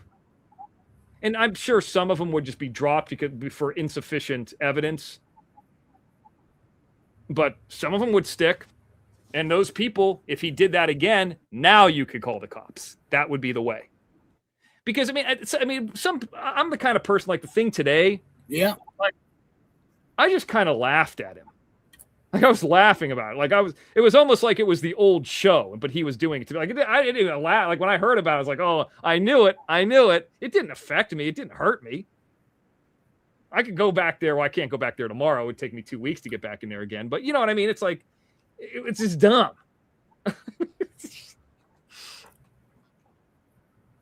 Yeah, just to be clear. I've always said from the beginning. Hey, Mr. X, I wanted to let you know this time on where my scars are at, where they cut me open at, they went through my belly button this time. Can you see it? And I think that's where no, because they got a bandage over it. And can you show the bandage? And I'm not supposed to take the. I can show the bandage if you want me to. Yeah. Yeah, let me see it real quick if you don't mind. I mean, I hate to put you on the spot, but I'm interested in seeing where it's at. I like showing it off. I like showing it off. He gets excited about it. It's not too graphic, is it, or anything? You know. No. On the OTT, we can just do whatever we want. Oh, there's like more bandage. Oh, I'm getting chills already. Oh, whoa. You see it? Yeah, I do. I see like I see like it's a kind of like a scar a little bit. It's like discolored. Okay, that's good. That's good. There it is. I see it. Yes, thank you. Yeah. I put it. Well, it's healing. I mean, we're allowed to talk about this stuff. I mean, you're not showing anything that's too bad. You had surgery the other day. It's amazing that you're even in a car. There you go. Are you still taking the medication? Yeah, it's healing. Yes, I am. I'm still taking the medication.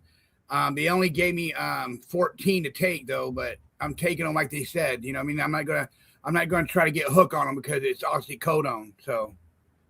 No, it's not. I see you got the Trump. Yes, it is. Yeah, that's Trump in the back. Yeah, that's Trump. That's my Trump flag. I didn't know you voted for him.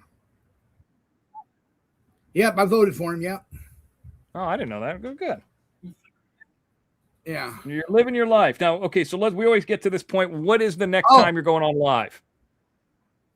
Next time I'm going live is probably on Sunday. Okay, Sunday night? Sunday night, yeah. All right, good. That'll be good. That's what I like to hear. You're getting back on the mend before you know it. It'll be, how long has it been since the stomach surgery? Like 10 months? 10 months, yeah. Yeah, before you know it, you're going to say it's 2 years that I had the stomach surgery, and the gallbladder has been a year ago. I mean, it goes fast. Yeah. And on the 28th, I get my teeth. Oh, okay. Yeah, I know that's coming up too. God, that'll be it's got to be hard to eat without them, right? Yeah, it's hard. It's kind of hard, yeah. You're not doing the baby food thing anymore, are you? No, I'm not. No. I got rid of that a long time ago. At some point, we got to get back to the gays on patrol. Yes, we do. Yeah. We saw some when you're feeling a little bit better. We saw some the other night. Short. Show them the short, Johnny. Oh, I did a short. You want to see it, Mr. X? Really cool. Yeah, bring it up. All right, let me try to find it real quick. Okay, I'm on the computer. Okay. Okay, go ahead. We were just driving down the street. We were just driving down the street and we saw this big fucking thing come by. Just let me see it. Okay. Let me pull it up real quick. Hold on. Okay, go ahead. Go ahead and It's it's the pulling highway up. patrol and the police. Yeah. Donkey saw it. Yeah, I got to do some more of those shorts. I only did that one, and I'm hoping to Okay, do more. shorts. I mean, I just got to pull it out of the show, but Okay. There we go. All right. what are you looking for? What's happening? I'm looking for it right now. I got to pull up the other StreamYard up on my computer real quick. Oh, I can't do it that way. Fuck. Oh my God, I can't do it then. All right. I can't do it unless I give you my name and you go do it, Mr. X. I don't understand. It's my YouTube channel name. Yeah. You go and then you go to my main page. You go to the main page. It's called Big Loads Going. It's called Big Load Going through Long Beach, California. And it has the highway patrol. And it has the highway patrol in the front of it, and it has a big old rig coming and pulling a big old. Don't tell him. Oh, I'm not going to tell you guys. Okay, hold on. I'm pulling it up. It's under shorts. Under shorts, yes. It'll be the first one of the highway patrol. You'll see highway patrol on there. I see it. Okay, now pull that up, monkey. All right, hold on. Monkey, get it. Purple monkey. Pull that up, purple monkey. There it is. Bang. Is this it? Big load going through Long Beach.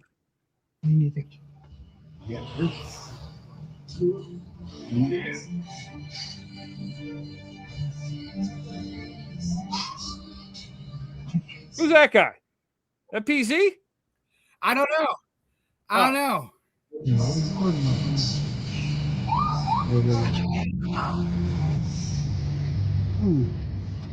Oversized dog. They're going to need this. What the fuck is that? Oh, that's a Here it comes. That's a part of a plane. Yep. That's part of the plane. Here it comes. Mr. X. Yeah. What the fuck is that? That's a big fucking transformer. Yeah, it's fucking transformer. That's what I thought. Wow. Wonder how much that would cost to move. Yeah. Oh, man. Oh no, that's a big ass fucking transformer. That's what I thought. Yeah. That's a big ass. I know those, baby. Look at all the trucks. You see the other two trucks pushing in, Mr. X? Yeah, there's like 2 or 3 trucks. Wow, what a job that would be. Unreal. Yeah, fuck yeah. Crazy. They got to have the trucks following it too, so they could, and the police, so they could shut down those intersections. Look at them all. Highway Patrol escort. Yeah. I mean, it is, Long Beach with the harbor and all that stuff. I mean, there's always going to be that stuff coming through. You got an airport there. It's not shocking. I mean, there's a lot of kind of industrial in some of those areas. Well, very industrial in that one area, but the harbor area, the port area, that I mean. Jeez, man, that's crazy. Rainbow Melon is off. Rainbow Melon, call in if you want. Haven't caught up with you in a bit. Let's see who else is here. Walking to my car. Every time I see Rainbow Melon walking to her car, it looks like so cold and rainy, pissy out there. Let me see if I can find her real quick. Rainbow Melon, I'm going to send you a link as well if you want to come up. I'm not going to put it in the chat because that just leads to craziness.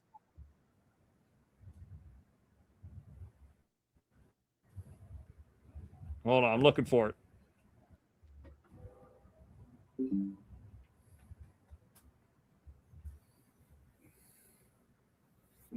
It's the hood.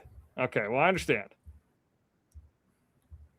I always forget Rainbow Melons because it's like it's her first name or something like that. Is it the iCloud one? Is that it? No.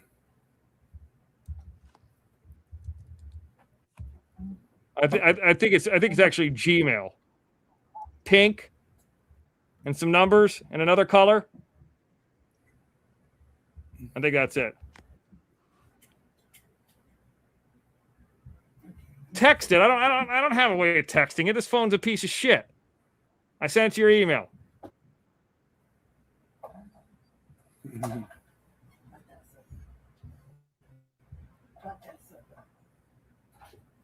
Me and Green, you know what? Yeah. Okay, hold on. We got it sent out. Let me come off camera real quick so I can get a little bit more organized. Okay.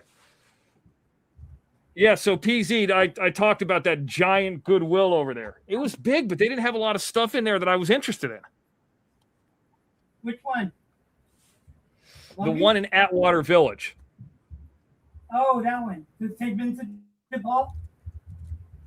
I don't know. It's just a giant Walmart that looks like it's in a parking lot of what used to be a giant Goodwill that looks like it used to be a Walmart. Oh, no, it's not Goodwill. It's St. Vincent de Paul. Are you sure? I saw the Goodwill on the front of it. No, look up St. Vincent de Paul thrift store. Okay. It's in Glassell Park, maybe. There's one in Long Beach and there's one in LA. St. Vincent de Paul Goodwill. Yeah. Oh, yeah. It's not Goodwill, but it's St. Vincent de Paul. They're a church or something. Is that a different one? It's not no, Goodwill. That's not the one I went to. The one I went to is a Goodwill. I'm 100% sure of it. Yeah, it's not. I'll give you the address. Well, probably where he went, it is a Goodwill, Paul. No, it's not. And hold on. Or Mr. X way, it's a Goodwill. Yeah, I'll show it to you real quick. I'm looking it up.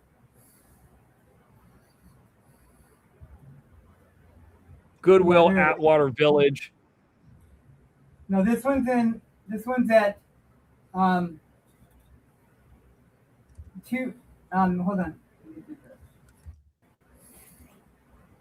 And this is off the 2 freeway. Let's see here. Yeah, this one's Society of St. Off Vincent San de Paul. Fernando Road. This one's on it's on Avenue 21 or something, I believe. No, it's not the same place that I went to. I found it. I got it. Hold on. I'll bring it up. Yeah, it's 210 North Avenue 21. Yeah, that's completely different where Yeah, I was on. out. Yeah, is that a big one too? Yeah, real big. If you look at this, dock area there, and there's a whole other building on the other side. like if you were to come down right here, let's see if we can get into the 3D. There's EcoSet right there, right? See it? Yeah. When I was recording from here today, and it was over, I just went across and then I went to this Goodwill. It's the biggest Goodwill I've ever seen. It's huge. It's like this looks like a Walmart. Yeah, that's really big. I heard there's one with a food court in it. Yeah, I heard this one has a food court in it, but it doesn't look like that's the case. Like this one is like, yeah. This guy right here was out there, whoever this Mexican guy is. I drove through the back of this McDonald's. I was talking to Barbara Buffalo when I was right here on the phone, actually. But this guy was out there cooking something. It smelled so good. I was like, damn, that smells good. Probably eat, but this place was huge. And then if you turn around here, and then you go, turn around here, monkey. I think it's back here. Yeah, that's over by Film Los Feliz, Lab. right? What's that? It's by Los Feliz. There's that kebab place. Yeah, I don't know Los Feliz. Yeah, and there is that EcoSet that I was at today, right there. So I started like right from where this white truck was. I walked over here, walked up in there, and then walked all around. And then that right across the street there is where that And I was joking around at the beginning, would say, look, that's where I'm going live from, the Kebab Bowl, and that wasn't the case. But that's a pretty far drive from here. Anyway, that place is pretty cool. Well, is Rainbow Melon coming up or not? Mean Green says St. Vincent de Paul is nationwide. So it is out there. It's just a different one that I went to.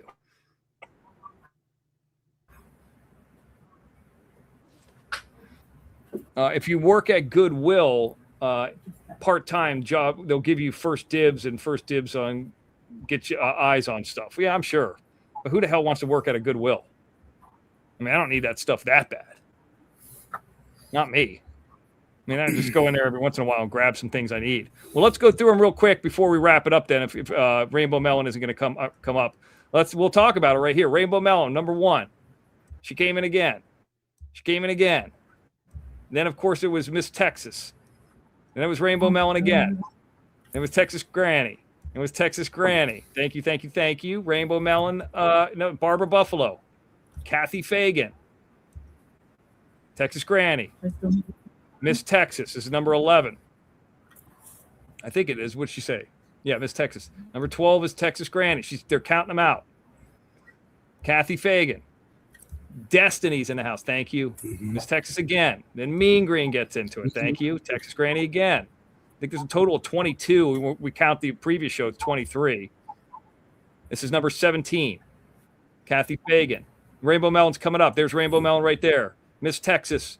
Thank you, Texas Granny. And then the last one, again, a Texas Granny, number 22. And if you count number 23 from the earlier show, it's Rainbow Melon. What's up, Rainbow Melon? You there? Hello? Can you hear me? What's going on here tonight? I have some people come up and I can't hear anybody. Are you there? It's like a CB. Okay, she's coming up on a different device. Let me take this device down and let's put up the other device. Are you there now? Yeah, I am now. I'm having problems with my iPhone. I don't know what's going on with the iPhone, but go ahead. Hello, everybody. Good. I'm going to kick. Hey, Rainbow. Hey, Johnny. Hey, PZ. Hey, Mr. X. How are you? Hey, what's going on? Is everything going okay or what? Yeah, I just got off. I got off a little early. We're supposed to be on a 10-hour schedule, and they've been dropping it back for like 9 hours. Now it's 8 hours, not 7.5. Hey, I'll roll with it because they still pay me short short work week. So it's all good. I don't have a problem with it. I mean, do you have to stand all day there? No. Oh. I used to. I'm in the suburbs now, so it's all good. I earned my way. Speaking of earning, let me say this earning came in from Johnny Yarborough, who's up here with me. Number 23, like Michael Jordan. Johnny Yarborough coming in, $3. I take it. Growing. Thank you, Johnny. Now, Rainbow Melon, let's get back to you. You've been kind of quiet lately. Everything going okay, or what? You've just been working? What's been going on? I've been observing a little bit and watching, and I had that little battle with what's his face over there on Shark Hitter's show. I think I saw that. Yeah. Yeah. So, and I just been sitting back and just watching a little bit. More so than talking. I don't like doing all that. I don't like getting on panels and take me out of my character. But when you deal with a character who wants to say stupid stuff, there are lies about your children, of course I'm going to get out of character. You're going to see the real person come out. I mean, seriously. I mean, I can be good, I can be nice, I can be mean, I can be horrible, just as much as you throw out there. So I didn't even know things were still being said about you. Yeah, my son, I don't know what it is with, what I'm finding out though. Yeah. When I sit here watching, he's got to do with people with sons. What's up with that? I'm just sitting here viewing it right now. He's got a problem with that. I don't know why. Well, usually if it's a son, like a son has got a better chance of being like getting in trouble. Usually you don't see daughters with like records unless it's like lips. You know what I mean? Like usually the guy would get more trouble. That's what I think it is. No comment. That one right there is something else. That's all I got to say. She's something special. Lips, you're not a fan of her? No, I got her blocked. I don't want nothing to do with Lips. And he can go ahead and make a show out of that if he wants.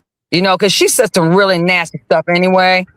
You remember that time when she came up on my panel, Mr. X? And I think you came on that same show or something like that. And Jim had watched it. He didn't see it. And he was so mad about it.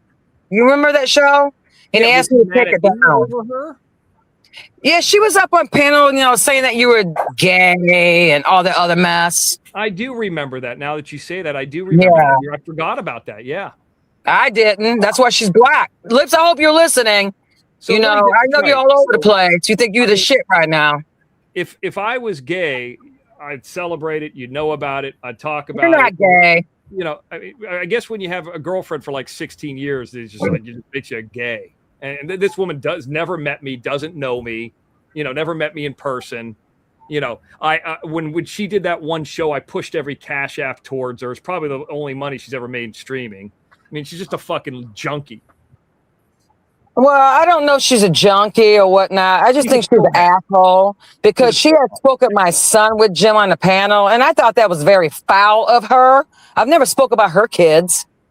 So for her to do that to me, bitch, you'll never have me talk to you again. And you can go on panel with Jim and talk about who in love with him. No, bitch, you in love with him. Because anytime somebody talks about your son or your child the way he does, and you go sit on a panel and then you join in on it, and then you get mad when he does it to you, and then you go back to him and then you give him cash up between all that, bitch, there's something wrong with you. Just something wrong with you. I don't have time for people like her. Well, I just know that if Jim's got 200 memberships, that's about $700. And Barbara's going to have that money in a week. She's going to have a lot of fun with that $700. I don't. To be honest with you, I don't think Barbara doesn't want that money. Barbara doesn't give a damn about that money. I'm just saying that to be a dick. She's not getting that money. I know. It's all senseless bullshit. It's just for him to fight with people, and he just got to have a reason. He has to find a reason. And all those people chumming it up over there. I mean, come on, you guys. He's going to turn on you too. I mean, look at the ones over here. We're the really core people that he had that was on his side for years. And look how he's done us. Oh, yeah. I mean, Lips wasn't on the OTT for any time frame. She's really never. I mean, she did that one show where, Jim took care of her kids and, gave her free tickets and she made money for just videotaping it. But other than that, she really hasn't been part of what we do. Well, she wants to be part of it. I don't have no more words for Lips. I really don't. She can go ahead and talk her mess and be all in over there. I don't care about Lips. She doesn't care about herself. Look at her. So moving on. Isn't she in Michigan too? I guess. I don't know. I don't keep track of that woman. I just don't. How far is where Nicolina is at from you, Michigan State? Michigan State? Yeah. I don't even know where Michigan State is. I know where the blue Michigan is. Oh, Michigan. I know where that's at. But Michigan State, I was never a fan of. I don't like the green. And now it's money. Which one is more expensive to go to? I don't know, but my daughter used to live down the street from that Michigan. It was actually cool to be around that stadium. It's actually very nice. Is this the daughter that just recently had the grandbaby? Yeah, she had a grandchild. My grandchild, she had a daughter. Yes, that's her. I was still never sent a photo. Mr. X, given how things are with that person over there, I don't want to do that because they're against it anyway because I kind of filled them in a long time ago when I first came to the OTT. Yeah. I kind of filled my kids in and told them not to have stuff on the internet that's current with us. And that's why you can't really find nothing. See, I was already prepared for all this nonsense. I really was. Yeah, I mean, you almost like LinkedIn or anything like that. Like I knew today, I had a feeling that there was like an 85, 90% chance Jim would call. So first I got them at that eco set just to agree to allow me to record it. Then after they agreed, they said, hey, there might be somebody who calls you. And then he started saying, well, I'll screw with him. Like, well, this could happen. But I wanted to make sure they didn't say, well, no, we're not going to allow this. I said, okay, if you're okay with it, I'm okay with it too. I just think this is a cool place. And it's like something I've never shown before. I mean, I've shown spirit stores in the past and gone to them, but I've never shown this. And it's like, it also shows the movie's still moving forward. I wouldn't be in there and talking to them and picking shit up. Why would I go there? Because I want to pick up junk that I can't use? That's I'm using stuff for the movie. It's a complete opposite of what he says. And I keep hearing too that I won't answer some question about him stealing the movie. I've answered this question a bunch of times, and I'll answer it one more time. Number one, there's not many people in this community, a couple thousand. How would he get the movie before it's released? No, that's number one. And number two, if it's already on a streaming channel, let's just say it went to Peacock. Universal has it. It's with Peacock. And it's behind their paywall. And he takes it and puts it on it. That's the easiest strike in the world. I saw some guy recently posted, tried to play Samurai Priest on Twitch, and they terminated his account. I didn't even know about it. It wasn't me who did it. What if it's with a bigger player? He'd get knocked off YouTube in a heartbeat. So it's like, and if let's just say it didn't do as well and it's on something like Tubi, well, then it's kind of public anyway, and there's commercials in it. So, like, what are you really getting? Like, Salty Pancakes tried to do that. It didn't really damage me at all. How many people are here that it could damage me? What, a couple thousand max? Like, I think when I went to Countryside High School, there was 2,000 or 3,000 people there. This group is about as big as Countryside High School. That's it. You just talking smack. Yeah, just talking smack. Keeping people entertained. You know, he's not going to have access to it. It can't really hurt me. Even if it came out on demand first, like right now, Jackass Best and Last just released on demand. But they playing like a lot of the bits for free on YouTube, so you'll go and watch the movie. Like it's you can't really hurt it that way. And at that point, whoever would have purchased it would have already paid for it. So can I ask you something, Mr. X, if you don't mind? Over it. I mean, that's the answer. Go ahead. What is the goal of his to do that, to try to expose your movie like that? I don't quite get it. What's the goal? I think the things that he knows that I hold the most dear to me, or I spend the most time on, like to make a movie for me is 5 years. Okay. And it's like it starts with a couple people, like 2. And then like it grows to like 5, then it grows to 10. And then when you're doing the production of it, there's like 30 or 40. And then if you count the people in the post-production, it's more energy and time and money all into this one little thing. And he thinks that he could damage that. And if he had a hard drive of it or access to the editor, but why would the editor, who would probably have a percentage of the movie and making money off me in the past and in the future, which by the way, he tried to call the editor or email the editor of Samurai Priest. Oh God. Okay? He just never responded to him. That guy gets a percentage of Samurai Priest. He's going to talk to Jim. Does he sleep? Does he sleep? Who has time for all this shit? Does he sleep?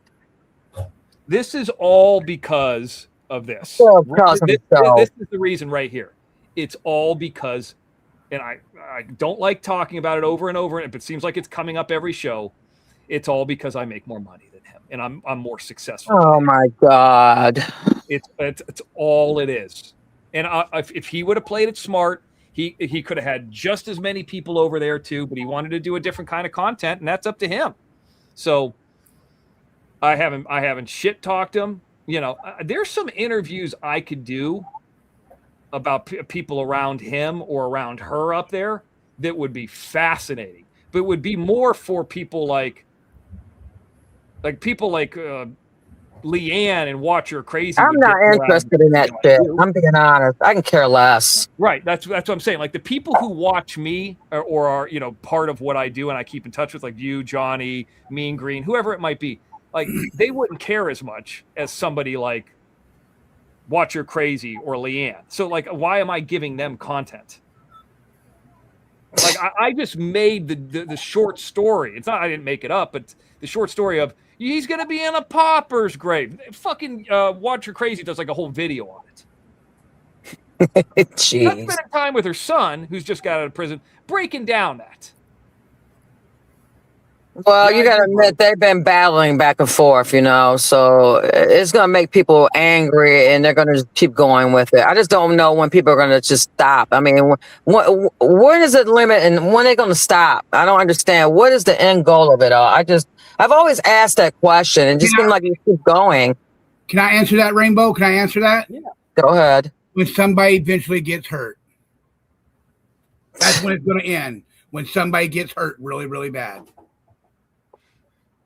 Well, I don't think Jim, if somebody got hurt because of something Jim said or did, that's not going to stop. He's just going to talk about it more. Yeah. Well, I thought Johnny meant in a worse way than that. Here's what I think is going to happen. This is what I believe is a potential. I'm not saying it is going to happen. I think it could happen. Jim's got a lot, not a lot, but for him, it's a lot of whatever he calls his country club membership, the subscription, the $5 a month thing. But those are mostly paid for by other people. And in month 2 and month 3, which like we saw with Angel Gotti when Well-Known Local was buying all that drops because the people who are getting it for free are no longer going to pay for it. They're not going to, if people aren't giving it out for free and for free and for free, he'll lose that. Then what'll happen sooner or later, he's going to get struck. And he's going to say, well, I'm making $25 a show. He used to tell me all the time, if I knew that this was going to come down on me and this with Laura and this and that, I just wish I could be out of it. I wish I could be out of it. And he'll just be like, this is my way out of it. He's got he's a band creator with another terminated channel. He's got to start over from again. And then if he starts over, he's not going to make a whole lot. Can I say something too? I really don't even care to talk about him. Yeah, I want to be honest. I just don't even care about him like that because he just done so much damage. Like to me, those are my most precious things on this earth to me are my children and my grandchild, and my family. That I have a particular order what I put them in. First is God first, and then it goes along those lines what I just said.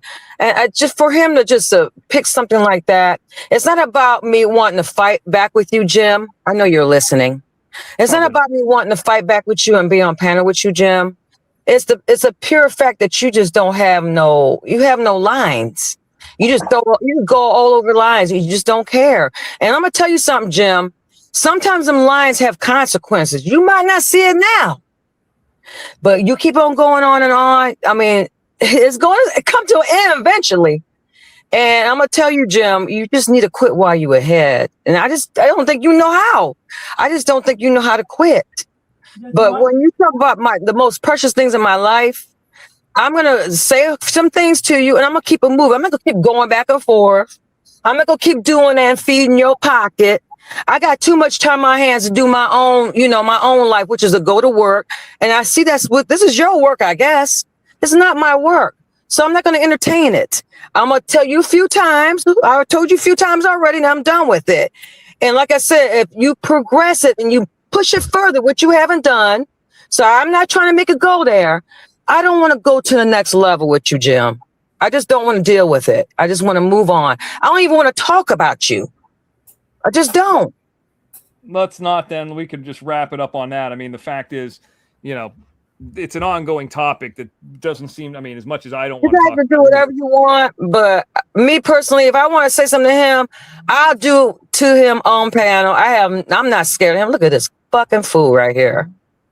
I'm in a parking lot. Somebody just drove up here acting crazy in Durango. Well, that's all I want to say. I'm not scared of him either, but he knows physically one-on-one he can't handle me. I just don't have time for his madness. Yeah, I just think he's a nasty human being. I said everything. You're a nasty human being. You're not a nice human. Everything on that shark hitter thing that I needed to say to him, I said to him, why go up on panel and start a screaming match? Why give anybody else content? Why do that? I have my own channel. Why even talk to him in the chat? I don't understand. Why even talk to him in the chat then? I wasn't talking to him in chat. I was talking to Shark Hitter. Oh, I saw that in the chat. I just happened to see that yesterday because went back and watched it. I didn't see the whole show. And then Shark Hitter stood up to him and Jim just kind of hogged his panel and just stayed up on his panel. Didn't really say anything. And then that was it. It's not like he used his panel. Like Shark Hitter kind of stood up to him. If he started blasting people, I just said, Shark Hitter, the reason you don't have people over here anymore is people like Texas Granny and people you were blasting where you're managing mods and contributors. Yeah. They're not going to mod for you and contribute to you if they're going to have Jim up here trashing them. That's all I said. I'm not saying have them, don't have them, do what you want. But Jim would rather Shark Hitter not make money or leave than have any success by being like, hey, listen, I want to have who I want to have. All you got to do is just stand up to him. And that's what a lot of us have done. I'm a membership over there. I bought a membership because I felt bad. And I asked him before I bought it if Texas Granny and Barbara was still there as his mod. He said yes at that time. Or I wouldn't have did it. And I'm unsubscribed. No, I'm not. I don't think I'll unsubscribe. I'm not sure yet. I'll probably do both. But I'm not doing the membership because I don't want to be in that atmosphere. It's not good for my spirit. All that evilness and stuff. To me, it's evil to do that kind of stuff to people. Well, and I just don't want to deal with it, to be honest. It's not good for me. Yeah, Shark Hitter, and I don't know what his membership entails. Like, I don't know what he's got going on over there, but like he was talking about not doing it anymore. And I'm like, well, I mean, I'm not telling you to do it or not do it. I'm just saying that when he, I've mentioned this before, that Shark Hitter's got I just heard this. People have told me this. I've never seen it, but I guess Shark Hitter's son has got stuff on like social media that doesn't look great. Never seen it. Don't know exactly what it is. Wow. And I have just heard, because these people were already interacting with Jim a while ago. So Jim's aware of this. And I believe Shark Hitter is aware that Jim is aware of this. And if he bucks the system with Jim, Jim's just going to show all that stuff and just trash him, which is, I mean, it goes back to this. I mean, really, who knows Shark Hitter's son in this community, or what's it going to do? Wow. I have had nobody outside of this community come up to me and say, hey, I heard about that Ken Foray interview. Wow. No, I mean, nobody knows what that is. Mr. X, and Jim wants to keep on saying for you, me, Texas Granny, Barbara Buffalo to let it go, and then we're trying to let it go, but he doesn't want to let it go. He wants content. That's right. And that's something Barbara Buffalo, I guess, and them said. I guess you can't remove yourself as a mod. They've been asking to be removed as mods, and I don't think Shark Hitter has removed Barbara Buffalo or Texas Granny. And I don't know. He would know more about his modding than what I know about it. But I think he's just caught in it. He doesn't understand it because he's kind of relatively new to what our group and all that stuff. Just like Kathy is and Mean Queen. This is like they're probably like floored by some of it because they have never been around this kind of shit. We've been around this for what 4 years now. So I don't know. I think he's kind of shocked. I think he's shell shocked, to be honest. He probably doesn't know how to handle it. I don't think he's a bad guy. I don't think he's trying to. No, I don't either. But so actually, I was wrong. Both Barbara Buffalo and Texas Granny have been removed. So there you go. Okay. All right. Well, what else you got? I've been up here. I've been driving around all day. I'm about to wind it down here. No, I'm good. I just don't want to fight Jim at all. I don't want to fight anybody. I only came to YouTube just to have a good time and meet new people. I don't want to fight anyone, Jim. I don't want to fight you at all. And I know you're listening. I just don't. I don't think he's listening. No, he's listening. I just don't want to fight him at all. I wish him well, sayonara, wherever the fuck. I don't want nothing to do with the shit. I just don't.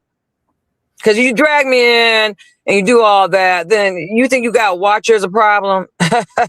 Dude, don't. I don't want to go there with it. I just don't have the time. I hear everybody say that. Like, I'm not the one. I'm, and then I'm not saying that. I don't want to be the one. That's the thing. I don't want to be. The only one who's ever tried to really attempt anything was the people in San Diego. That's it. That's the only one. It's like this. It's strength in numbers too, because once you start kicking one person, you kick another person, and the ball starts rolling, you pick up a lot of people. And I'm not one person going to say, I'm the one, I'm going to do it alone. No, I'm not doing that.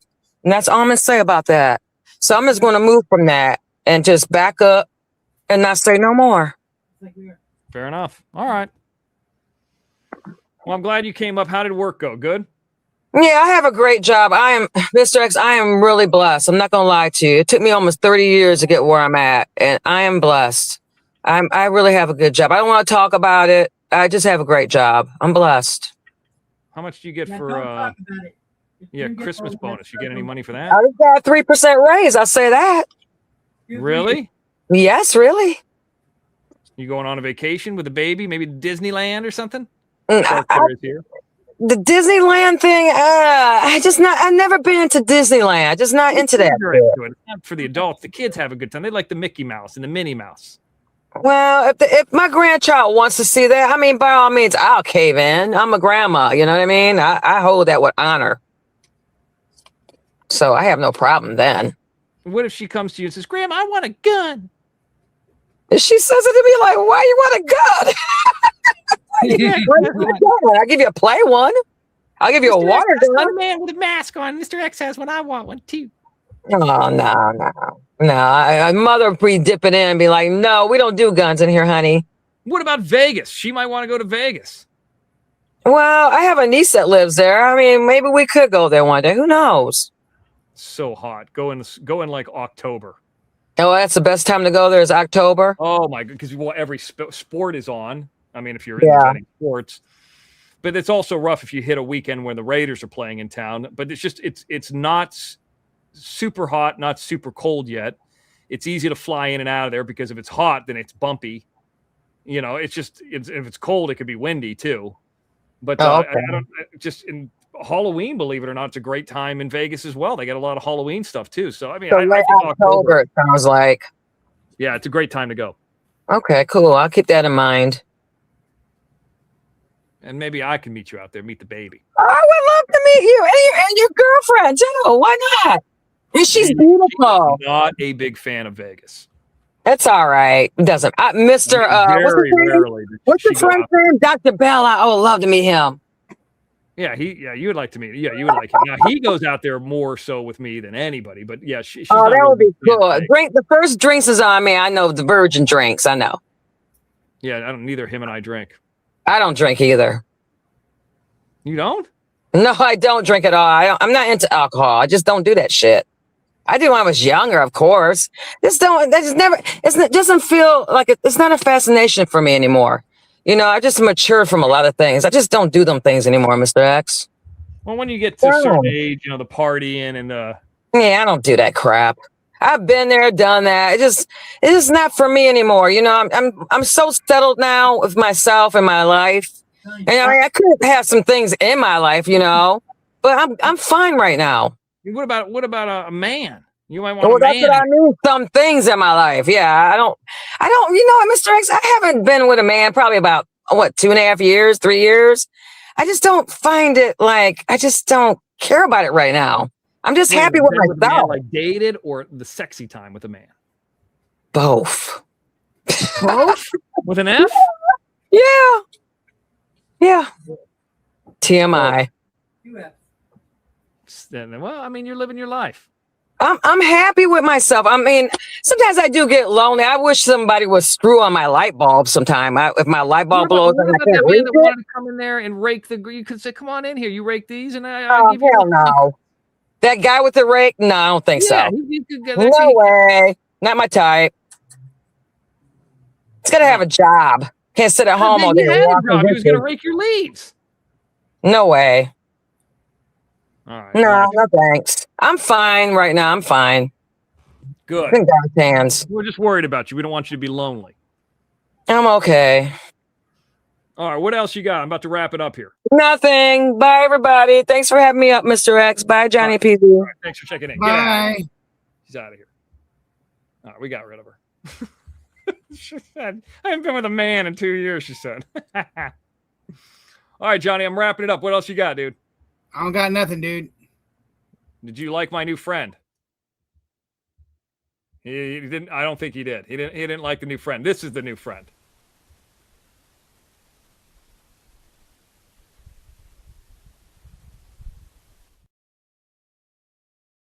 He's trying to get around the Mr. X property. You get out of there. All right. We did our 2 shows today, 4 shows in a week. How about that? Just like old school. I appreciate everybody coming in. I think I've read everything off. Super stickers got to 23. Read them all off. Johnny Yarbrough's last one. Thank you, Johnny. Thank you, Mean Green. Thank you, Barbara Buffalo, Texas Granny, Miss Texas, everybody who's come in. Rainbow Melon, so many names. Destiny, Miss Texas, yada, yada. It goes on. Kathy Fagan. I really appreciate it. Amanda, everybody, keeping me alive, keeping it going. He's going to have one or two good shows, they said, and then that's going to be it. And I think we've stayed consistent. Eric Murphy, what's up? A lot of people are here. Donkey Dick. I just appreciate everybody. But, I keep being told not to talk about it, but then things happen and you almost damned if you do, damned if you don't.